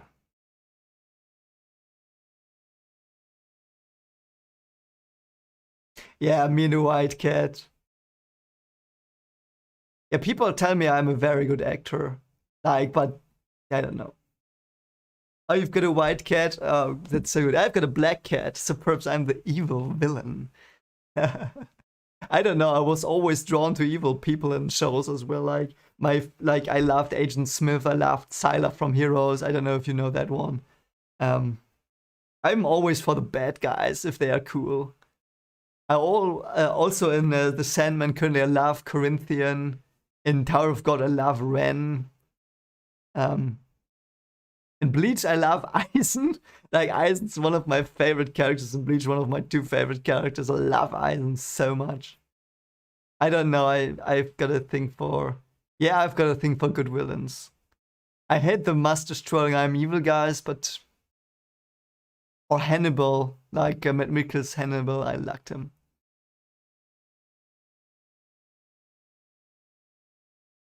Yeah, the villain in James Bond as a white cat. Yeah, because villains, if a good villains, a good villain, you know where they're coming from. That's why I like it. Like in Wheel of Time, who is a real villain?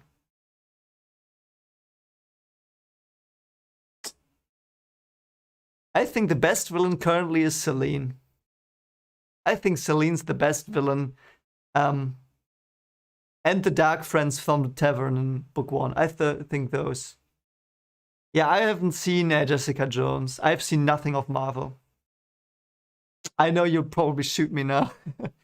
Like I think I've seen Infinity War and I've seen Iron Man 1. That's all.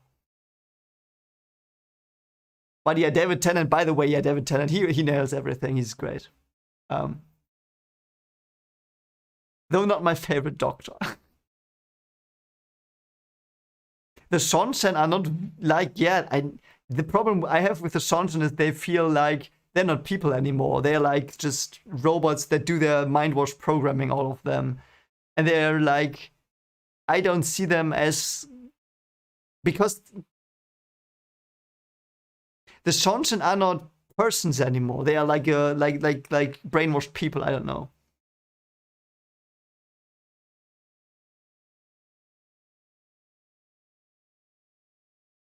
Logic, so I thought Matt Smith was in Morpheus.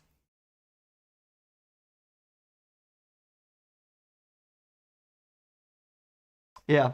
So Matt Smith is my second favorite Doctor, and Peter Capaldi is my first favorite Doctor. And Matt Smith is so much bad luck with roles. Like he was cut from Star Wars, he was cut from Terminator. He was yeah, he's now in House of Dragons, and that might burn. I'm not sure yet. I mean, it looks cool a bit, but it's like this.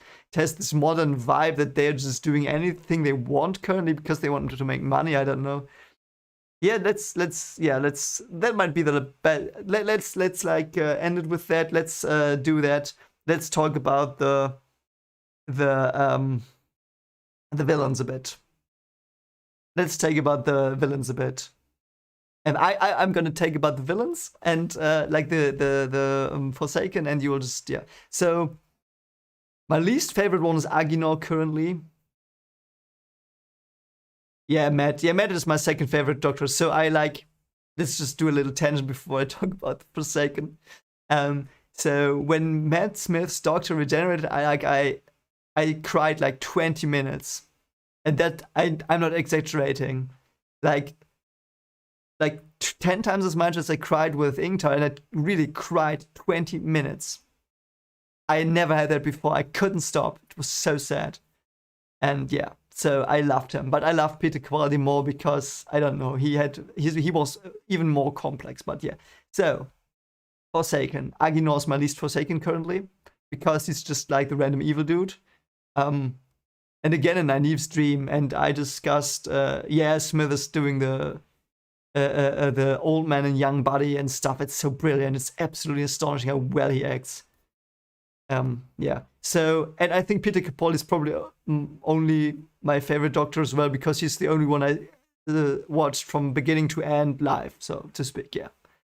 Yeah, I know as random bad dude currently, and Nynaeve saw him, and we're not like in our little discussion circle. We were not so sure why she saw Aginor, but I assume that it was because it was her first loss, her first real loss, like in a fight and something, so she had to overcome that.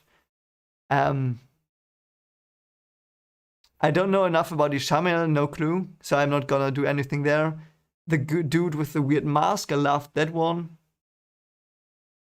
Yeah, Van Gogh episode is one of my favorites. One of my top 10 Doctor Who episodes. I'm a and it's weird to say it nowadays. I'm a very, very, very big Doctor Who fan. Like from Eccleston to Capaldi, I know every episode inside out. I know everything. I can quote most of the stuff, and I've seen like McCoy's stuff as well. Love him as well, and Jodie Whittaker stuff. And yeah. So if you look through my channel, and you can see my reaction to the Flux episodes, and I got a lot of dislikes there, and probably because I was very harsh with them, but I hated them. And not the acting. I like Jodie, but the writing is so horrendous, so horrendous. And you will see me like every time it starts the episode, it's like written by Chris Chibnall. The first thing I say is, "Oh God, shit." But yeah, tangent over. So yeah, so and if the new Doctor comes, I hope Russell T Davies saves it, and I will react to that as well. And we might have some Doctor Who on the channel then. But yeah. Yeah, so but what, Barthamael, the mask one, I liked him. I liked him with the mask, and I hope he's not dead. I hope the Green Man didn't kill him. I really hope the Green Man didn't kill him. yeah, don't know. So he was cool because of his design. He reminded me so much of an anime, villain. So that's why I liked him a lot. And yeah, Lanfair's because Lanfair seems to have her own motives. It's very powerful. It's very cunning. She's not like, oh, I know I'm not gonna get involved. She gets involved immediately. Love that.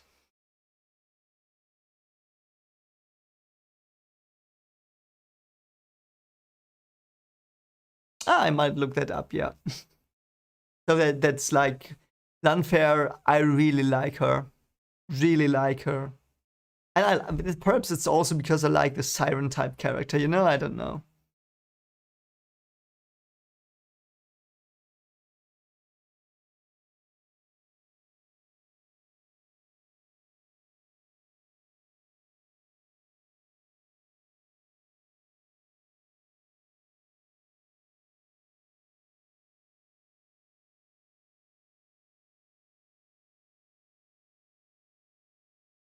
Yeah, yeah, yeah. You can. Yeah, let's do like that.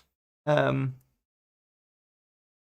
yeah. At this point, Unfair is the best because she and as I said, we now know it's yeah. I only know Ishamael, Lanfair, Barthamael, and Aginor. Those are the ones I remember. And creepy old dude, I know, but that might be Ishamael. I don't know. Yeah. And by the way, I was right. So she was Lanfair. So funny that Ren just didn't work. She tried so hard to get him to. This was so funny. Like, it's so stupid. Unfair they're trying to get him to do stuff, and he's just not doing it. It's like she must be so annoyed. So annoyed. I love that in hindsight. It's so funny. I'm gonna laugh my ass off if I reread that. It's gonna be so stupid. Yeah, but yeah, she trolled Rand, but he was trolling her back and he didn't even notice. And she noticed it. It was so funny. Yeah. Anyway, I think we're gonna wrap it up now. I have to go to bed. Because I've got to work tomorrow. So, yeah, we might I think I will do this every book I finish. So yeah, I will start the third book in September. Because as I said, I have to go and prepare some travels in August and stuff. So I will post the boys and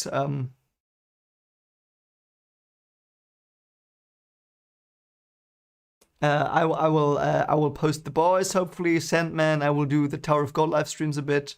By the way, Tower of God season 2 got announced, and yeah, thanks so much for being here, doing this with me and having fun with me. And yeah, consider liking, subscribing. But you already are subscribed, so yeah, push the videos a bit. And yeah, I hope you will all be back together with me for book 3 and enjoy it a bit. And yeah, so shouts to all of you who commented, and it was so much fun to answer them and think about stuff. And I hope we continue this. And yeah, we're finally above 1,000 guys. I will have to do some videos there as well. I'm gonna do the stuff I promised. And yeah. So night, everyone. Please join me perhaps another time, and let's have some fun and sleep well. And I will see you soon, hopefully. And yeah, take care, guys and girls.